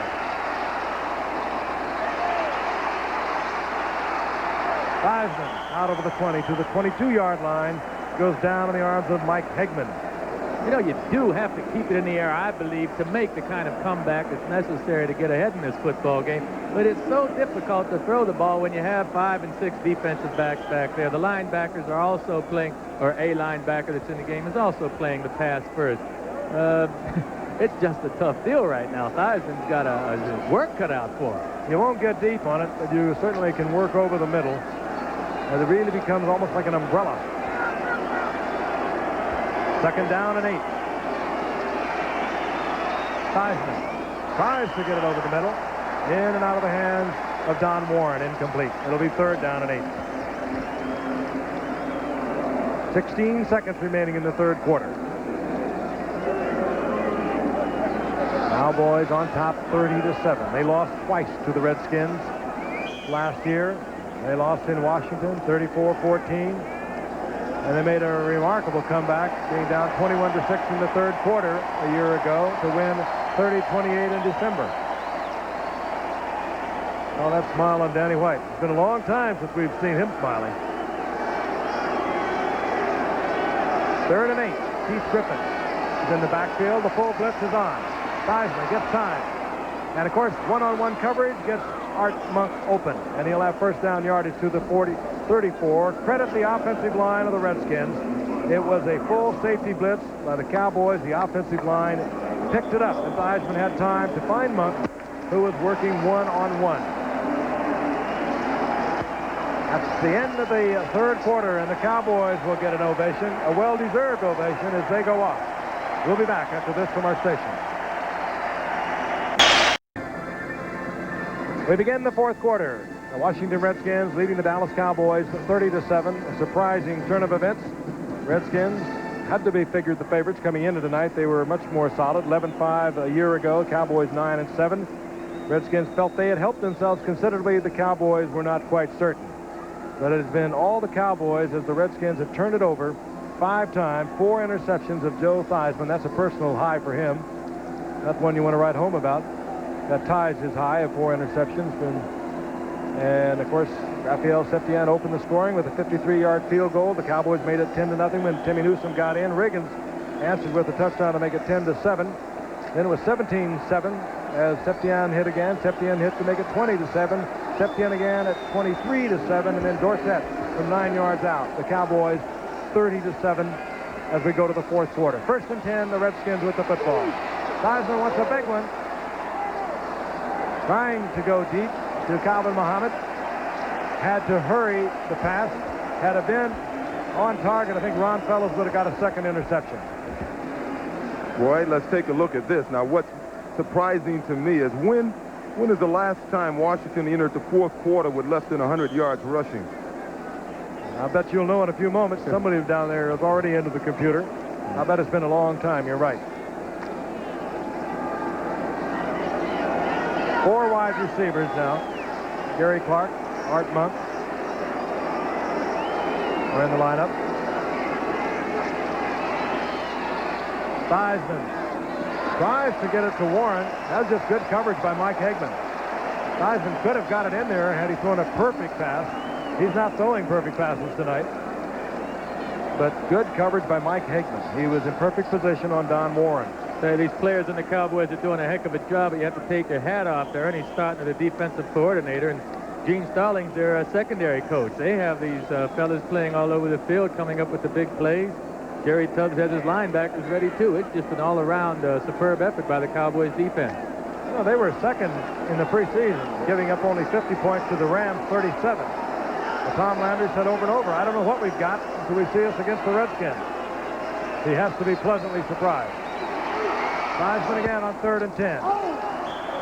Gets it into Griffin out of the backfield. He does not hold on. Bates is raining all over him.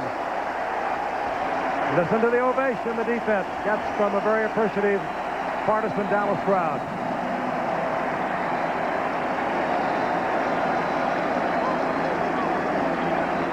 And they do deserve it. Leon Gonzalez, the rookie 8th round draft pick from Bethune-Cookman, drops for the Cowboys. Jeff Hayes on as the punter for Washington.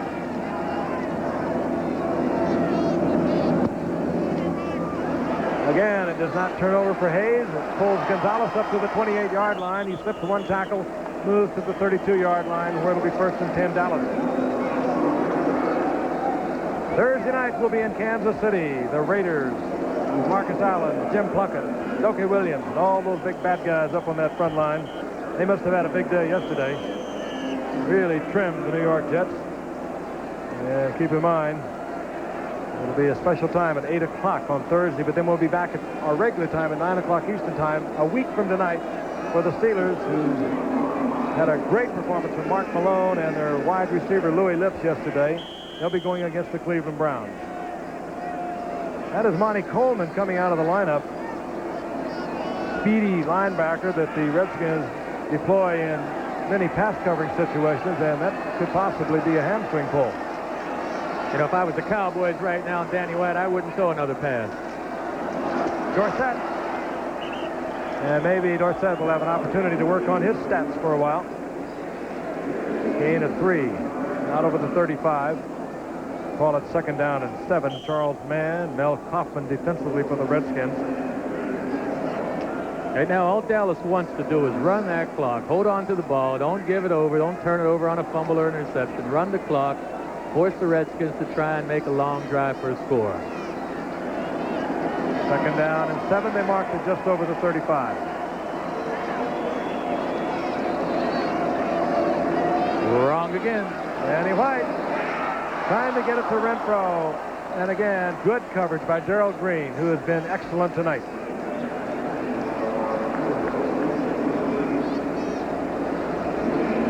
Cardinals have lost. They have lost 3-1 to the Cubs tonight.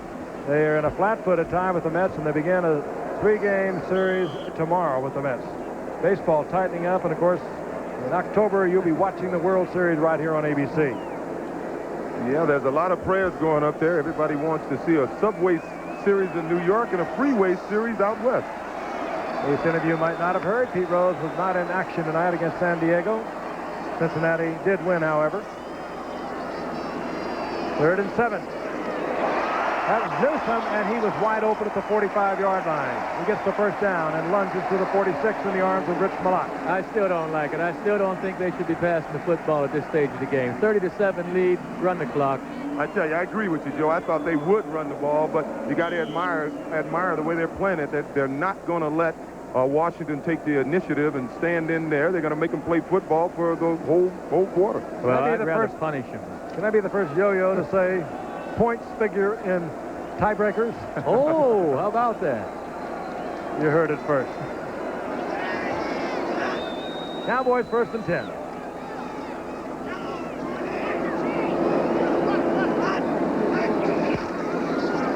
Dorsett. And he does that well. Saw an opening inside.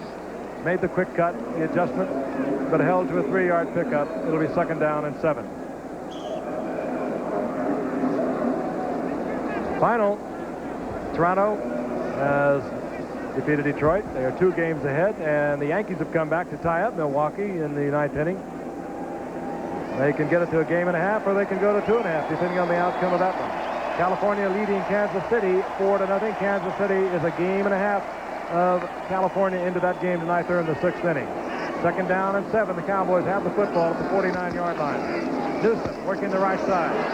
Agile man at 237 pounds.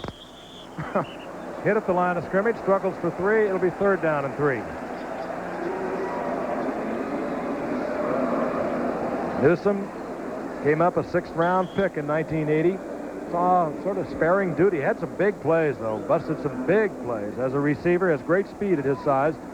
But most of the time, he sat on the bench and watched Ron Springs operate in that fullback spot. Ron Springs, of course, waived. No one picked him up this past week.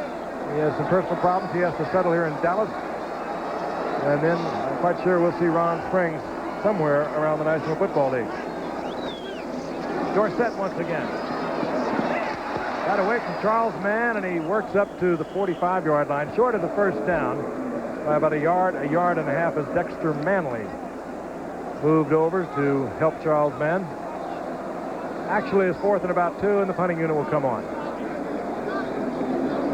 What was interesting, during that entire series, Joe Gibbs didn't even watch his defense. He was sitting on the bench with Joe Theismann with a clipboard, and I guess they may try to experiment with some things now because they have to play the Cowboys again. Well, I think Theismann definitely got fooled on a couple of those interceptions. Dallas, they had some tricks up their sleeves going into this game, and I believe it was on the defensive side. Saxon is on. Cherry, the rookie from Hawaii, is deep for the Redskins. Saxon now looking for the corner. Oh, what a beautiful punt and a great execution by Victor Scott.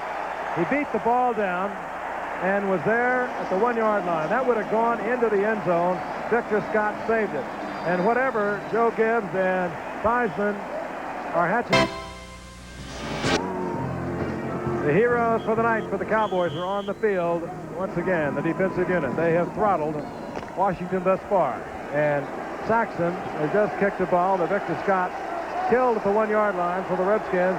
They might have had great plans, but they'll have to get away from the goal line as they send George Rogers over the left side. And Rogers, with a good effort, gets out to the 8-yard line. It'll be 2nd down and 3. And once again, a reminder, college football, CFA, coming your way. This Saturday, the UCLA Bruins. They were the upset winners over last year's national champions, BYU, ending that 25-game win streak. Well, they're going to take on Tennessee, the Bruins are. Or you're going to see BYU and Robbie Bosco battle of Washington Cougars. Check the listing for the game in your area as we watch Rogers work up close to the first down yardage. He'll have it out to just about the 13-yard line. Gene Lockhart made the stop. And if you're wondering why Washington seems to be able to run the ball now, the main reason is Dallas is playing them strictly for the pass. Griffin comes in. They use Keith Griffin, the second-year man out of Florida, the brother of Archie Griffin and Ray Griffin with the Cincinnati Bengals. They use him like they used Bill Washington a year ago out of the backfield. Picked off. Victor Scott. Scott diving into the end zone. Yes, they'll give it to him. He was the man who killed the ball on the punt of Saxon at the 1-yard line. Now Scott gets the interception. Second-year man out of Colorado. A second-round pack of a year ago. And the 5th interception by Joe Theismann, the most he's ever put up in the air as a professional in the National Football League. Not a night for Washington to be in Dallas. 26-yard interception return. This particular play, Joe's going back to pass against 7 defensive backs Dallas has in the game right now. A fine interception. Yeah, but he threw the ball to a guy that was no way open. I mean, it was just no way he was open on that pattern. I agree. I think it's just frustration right now. They're behind so far. They were even at that point that Joe's trying to force a few things. Septien is getting a little leg weary. He's getting a lot of playing time tonight. And he splits the upright once again. Victor Scott out of Colorado. A touchdown interception against the Redskins. That's all right. They liked him a lot a year ago when they picked him in the 2nd round of the University of Colorado. They liked him earlier this year in preseason when he filled in for an injured Downs at free safety in the Green Bay game. He has just picked off Joe Theismann and taken him into the end zone from 26 yards out. Deep for the Redskins is Michael Morton. And Septien will kick off once again.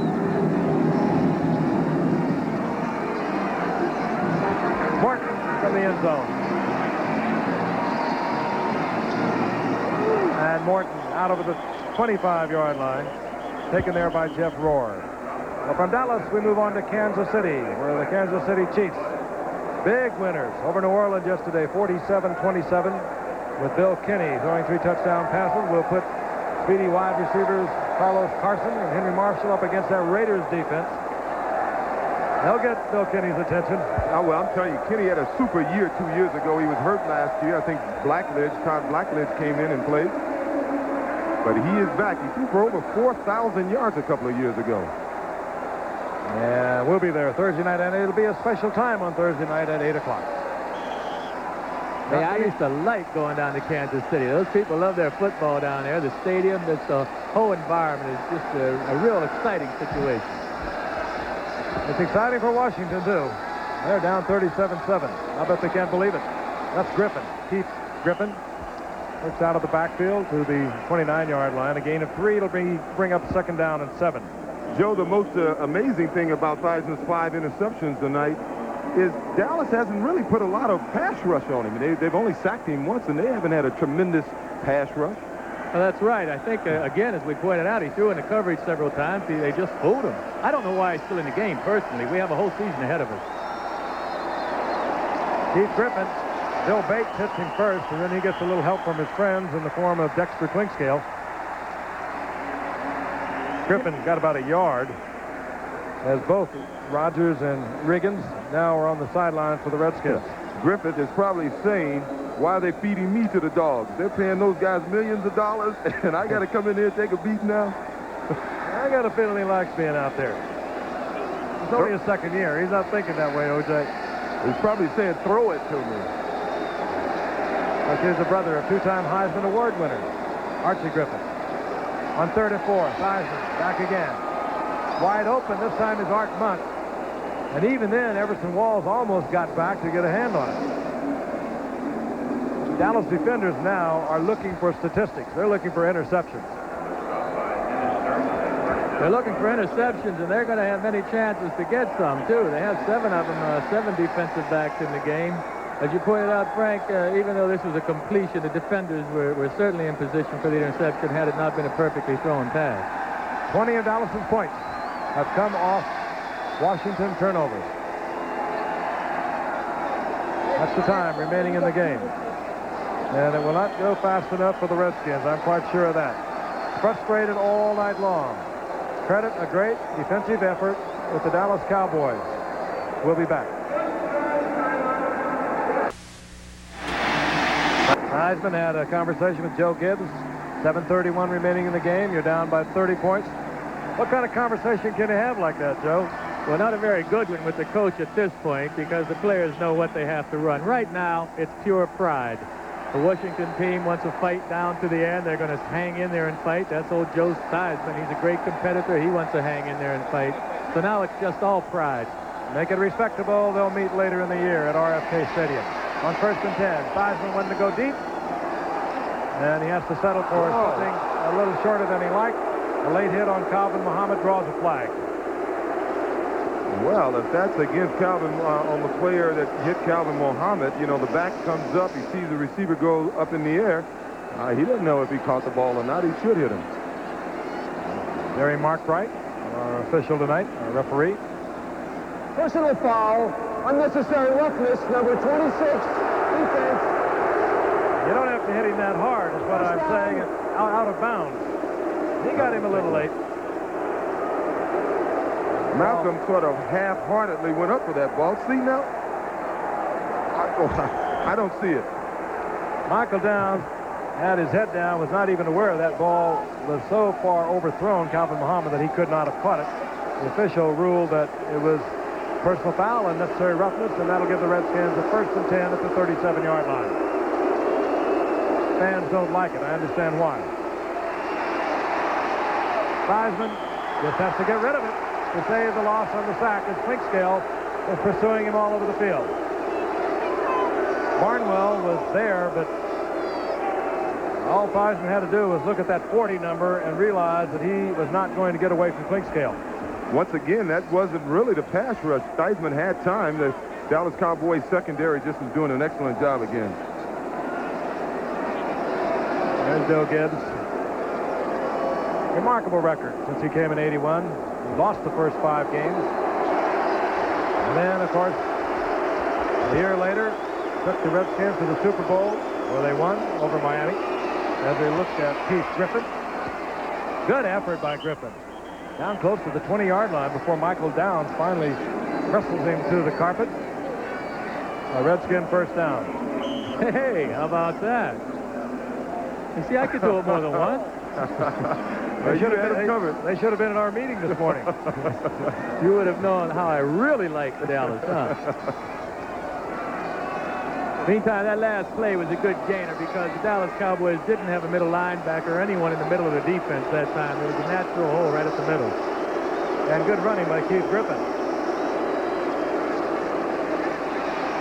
Theismann almost gets his 6th interception by Victor Scott. He was in and out of his hands as Theismann was trying to get it into Muhammad. Actually, Muhammad was open. Theismann just did not lead him enough. Yeah, he just didn't have enough on the ball. He's throwing a lot of passes. It's hot down here. Maybe Joe's a little tired. I don't think Joe's second-guessing himself. He's been around a long time. He's such a great competitor, and he really knows the game. But I bet he's baffled a bit because These interceptions that he's thrown, several of them, or a few of them, are right into the coverage. 2nd and 10. Griffin breaks one tackle, gets inside the 20 to the 19. It'll be 3rd and long. Bill Bates makes the stop. Theismann is 14 of 33, 187 yards, and 5 interceptions. That's the most he's ever thrown. We mentioned that before. Theismann, of course, played 3 years up in Canada before he joined the Redskins. Was originally a 3rd-round draft pick for Miami. George Allen gave a 1st-round Redskins pick for him in '74. He waited to start until 1978 behind Sonny Jurgensen and Bill Kilmer, and he's been the starter ever since. And he has produced many an exciting and thrilling game for the Redskins. This has to be one of his low points for sure. Looking in the corner, Gary Clark. No, he took it out of bounds.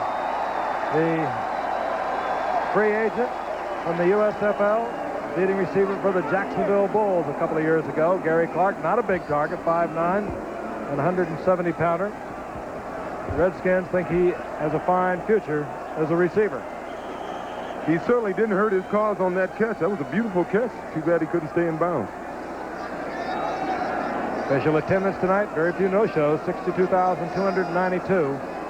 Stadium holds 63,700. 4th down, Washington. 5:47 remaining on a hot, frustrating night for the Redskins.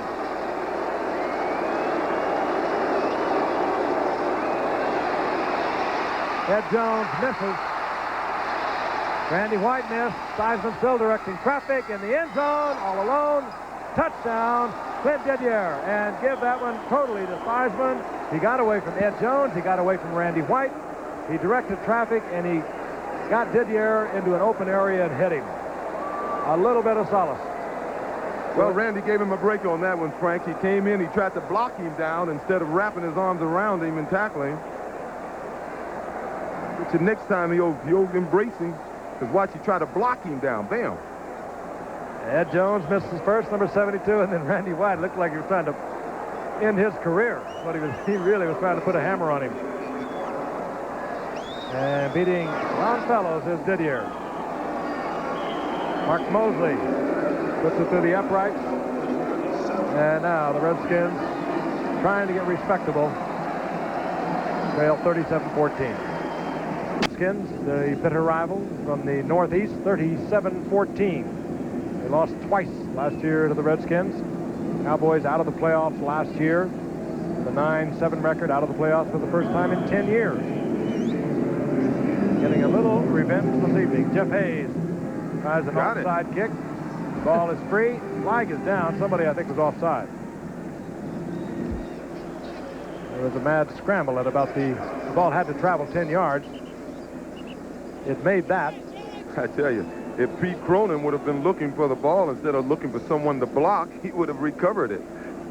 Number 54, the ball was almost hit him in his head. Again, a flag is down. Here's Jerry Markbright.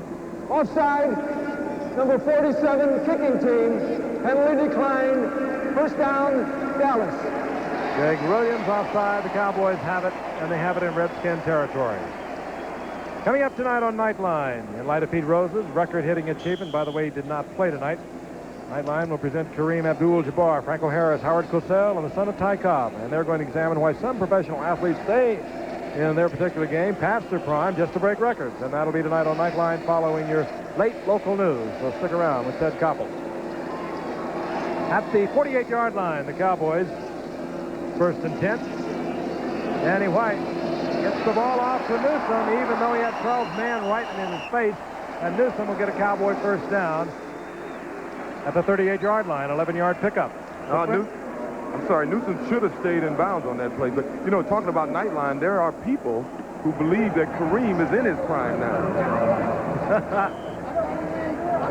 It's so easy to have fun when you're leading 37-14. Rookie Robert Levette is in the backfield now for the Cowboys. 4th-round draft pick out of Georgia Tech. Had a great career at Georgia Tech, over 4,000 yards rushing. Has looked awfully good in camp. And this is Levette. Boy, he can run. That's speed. To the 35-yard line where he's hit there by Tony Peters.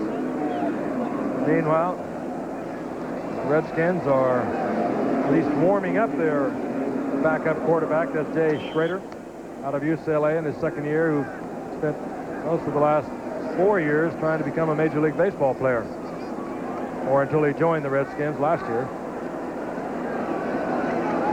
Levet out of Georgia Tech. As I mentioned, had over 4,000 yards. He kind of played in the shadow of Herschel Walker. When they drafted him in the 4th round this year, he was stunned when the Cowboys drafted Herschel Walker in the 5th round, I'm sure. Levet again, as the youngster gets to work on the clock. Rich Malott is there defensively, and Todd Levenstein for the Redskins. It'll bring up 3rd down and about 7.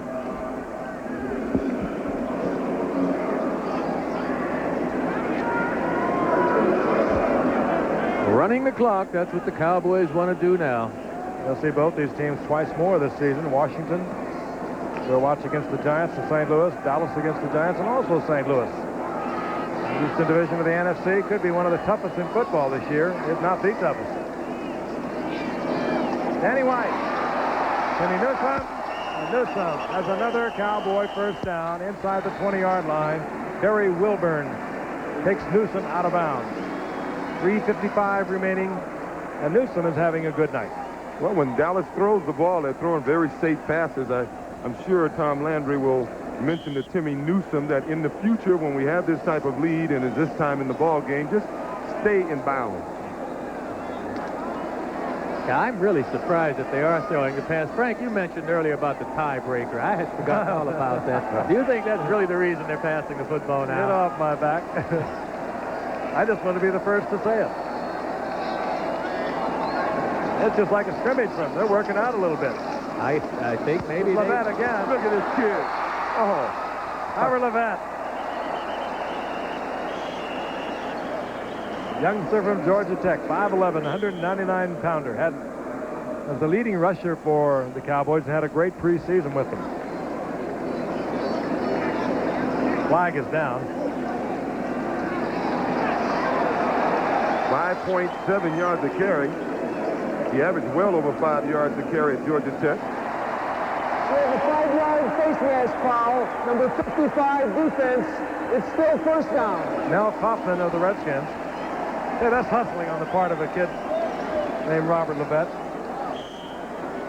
I think they may be just trying to give him a chance. That may be one of the reasons they're throwing the ball a little bit. They know Washington is standing in there to stop the run. Give the kids a half a chance to run the ball. John Williams now joins Robert Levet, number 38. Levet is number 29. Williams, USF Feller with Michigan and then later Oakland. And this is John Williams. Ball is loose, and there's a scramble on the Redskins, I believe, have it. Yes, they do. John Williams on his first attempt coughs it up, and the Redskins get it back inside their own 10-yard line. Darrell Green with the recovery. Mel Kaufman was the man who put the hit on Williams.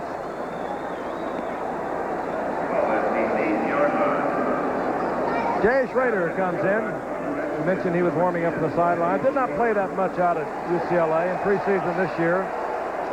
Schrader at 60%, but played a couple of years at UCLA and then signed with Toronto, a baseball contract. Played in the Carolina League at Kinston. And here's a youngster that well remembers Dwight Gooden. He played in that league also, and he's one of the reasons Jay says that he took up pro football again. Nobody could hit him.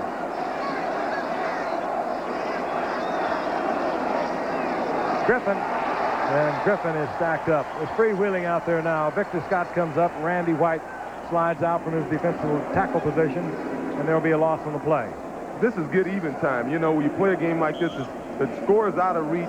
There are guys on these teams who genuinely don't like one another, and I think they're taking shots at one another right now. I remember in Buffalo, we'd be so far behind, we'd say, well, let's get so-and-so. You know, we haven't won the game, but we're going to get so-and-so. You guys were doing that every week, weren't you? Yeah. Second and 10 with 3 minutes remaining.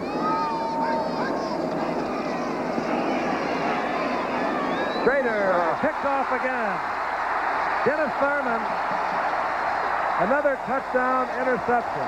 The 6th interception of the night. This one put in the air by Jay Schrader The Cowboys are just sitting back there, literally like trout under a lily pad or something, and they wait till they put it up in the air and pow, they really snap it up. And Dennis Theismann, for all the years he played, that's his first interception and return for a touchdown. That's his 32nd career interception. You would have thought he perhaps would return one for a TD before this one. Dennis Theismann's got to feel nice. All these kids, you know, he's a player coach for this team. Join in the fun. Stepped in on again.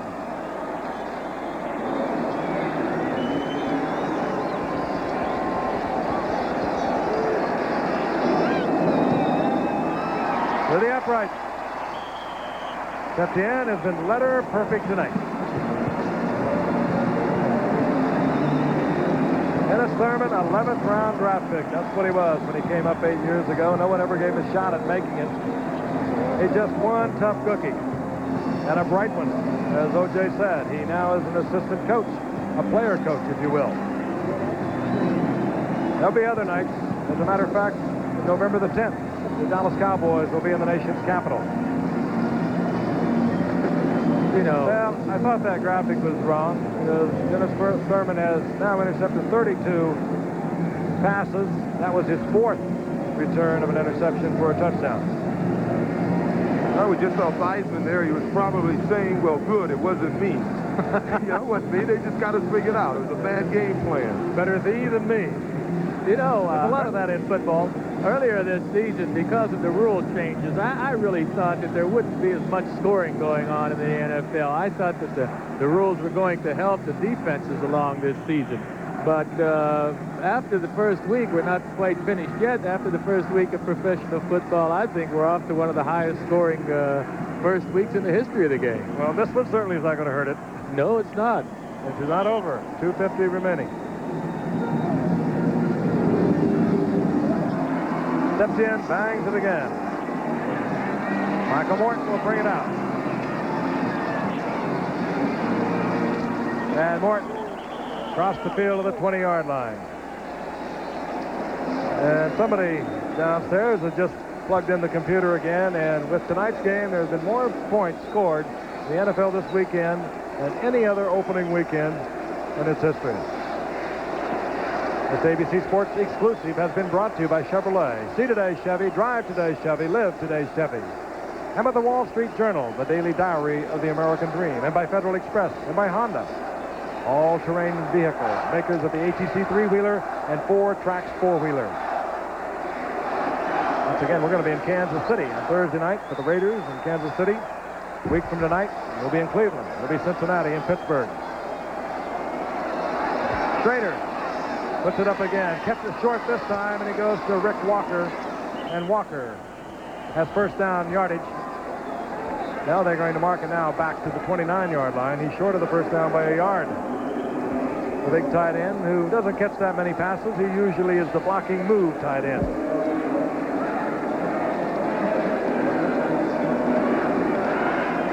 Tough night for the Washington Redskins. They came in, they looked like gangbusters their first series. 3 first downs provided by John Riggins on the ground. The Cowboys called timeout, and all of a sudden, the Redskins could do nothing on the ground. They've done less in the air. They have thrown 6 interceptions. Theismann had 5, and Jay Schrader had 1. Eugene Lockhart, a second-year man out of Houston, has done a superb job. And credit, really, a new attitude, if you will. That's what they're saying they have here in Dallas. Tom Landry told them last year the talking is over. When Buffalo beat them, Buffalo winning only 2 games all season last year, this team, according to many of its members, came together. They said we're going to have to do it ourselves. We're going to stop talking about it. And we saw them against Miami, even though they lost the final game of the season. They played good football in that game. They have played really well tonight. Schrader fires to Barnwell, and Barnwell will have first down yardage as the defense of the Cowboys is just dropping deep. But nevertheless, they are also, the Cowboys, in a tough division. They lost twice to the Giants a year ago. The Giants are a better football team this year than they were last year. The Cardinals are potentially a Super Bowl team. So it's going to be an interesting race. And I said it before this game, the team that loses tonight may find themselves, even though it's the first game of the season, playing catch-up football to someone within this division the rest of the season. This is Griffin over the right side. The youngster getting a lot of work as obviously Joe Gibbs knows this one is well out of reach, and he's taken John Riggins and George Rogers out. Kevin Brooks, the rookie first-round draft pick for Dallas, is also in there. He made the stop on Griffin. It'll be 2nd down and 8. Reminder, this telecast is presented by authority of the National Football League. It's intended for the private use of our audience. Any rebroadcast or other use of the telecast without the express written consent of the National Football League is prohibited. Jay Schrader gets one out to Griffin. And again, the Cowboys just laying off. Griffin will get the first down at the 49-yard line of Dallas.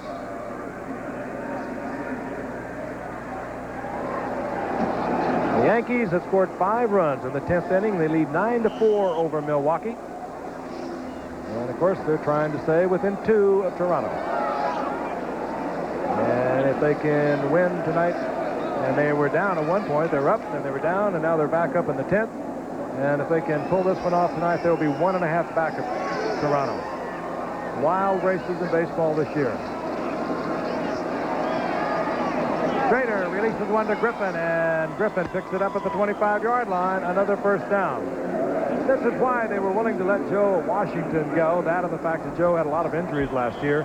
But Griffin, they say, or they'll tell you, can do many of the things that Washington did a year ago. Working out of the backfield, a good receiver, a good darting-type runner. We've seen that tonight. So one has to wonder if the Keith Griffin is a Joe Washington. I've watched Joe Washington over the years, and he has really provided some thrilling moments. By the way, is the most points that the Washington Redskins have ever allowed in a season opener dating back to 1959. And that game against the Chicago Cardinals, the Cardinals scored 49. Cowboys leading this one 44-14. And the Cowboys have kept their reputation of being the best team in football on opening day. They were 24-1 coming into this game. That's 20 wins, 4 losses, and 1 tie. Now it's 21 wins. Wild happenings this weekend. Super Bowl champion 49ers upset yesterday by Minnesota. Miami loses to Houston. Those Super Bowl teams had 29-3, a collective record of a year ago, and both of them lost to teams with 3-13 records. Schrader tried to get it into Griffin, and Griffin had no shot. Jesse Penn, the rookie from Virginia Tech that we've talked about this evening and now are seeing a little bit of this evening. He had a remarkable training camp, did Jesse Penn. Returned to interception, 77 yards against Green Bay. Gary Ellis, the running back for Green Bay, couldn't catch him. Tremendous speed. They got Jesse Penn, number 59, in the 2nd round, and they feel that it won't be long before he's starting. But Jeff Rohr, you couldn't criticize the job he did tonight, replacing Anthony Dickerson, who was traded to Buffalo. Schrader, again, going downfield, looking for Gary Clark. That'll bring up 3rd down. Yeah, he says that Dwight Gooden is one of the reasons down that Carolina League, where Gooden was also playing, that he went back to football.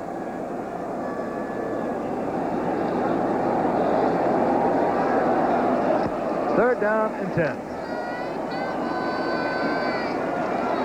Big night for the Cowboys. The Redskins back to the teepee to regroup. Schrader, the attempt to Barnwell. Everson Walls was there, and Michael Downs. Again, we'll be in Kansas City for the Raiders and the Kansas City Chiefs on Thursday night, and again, that's a special time, 8 o'clock. And then a week from tonight, we'll be in Cleveland.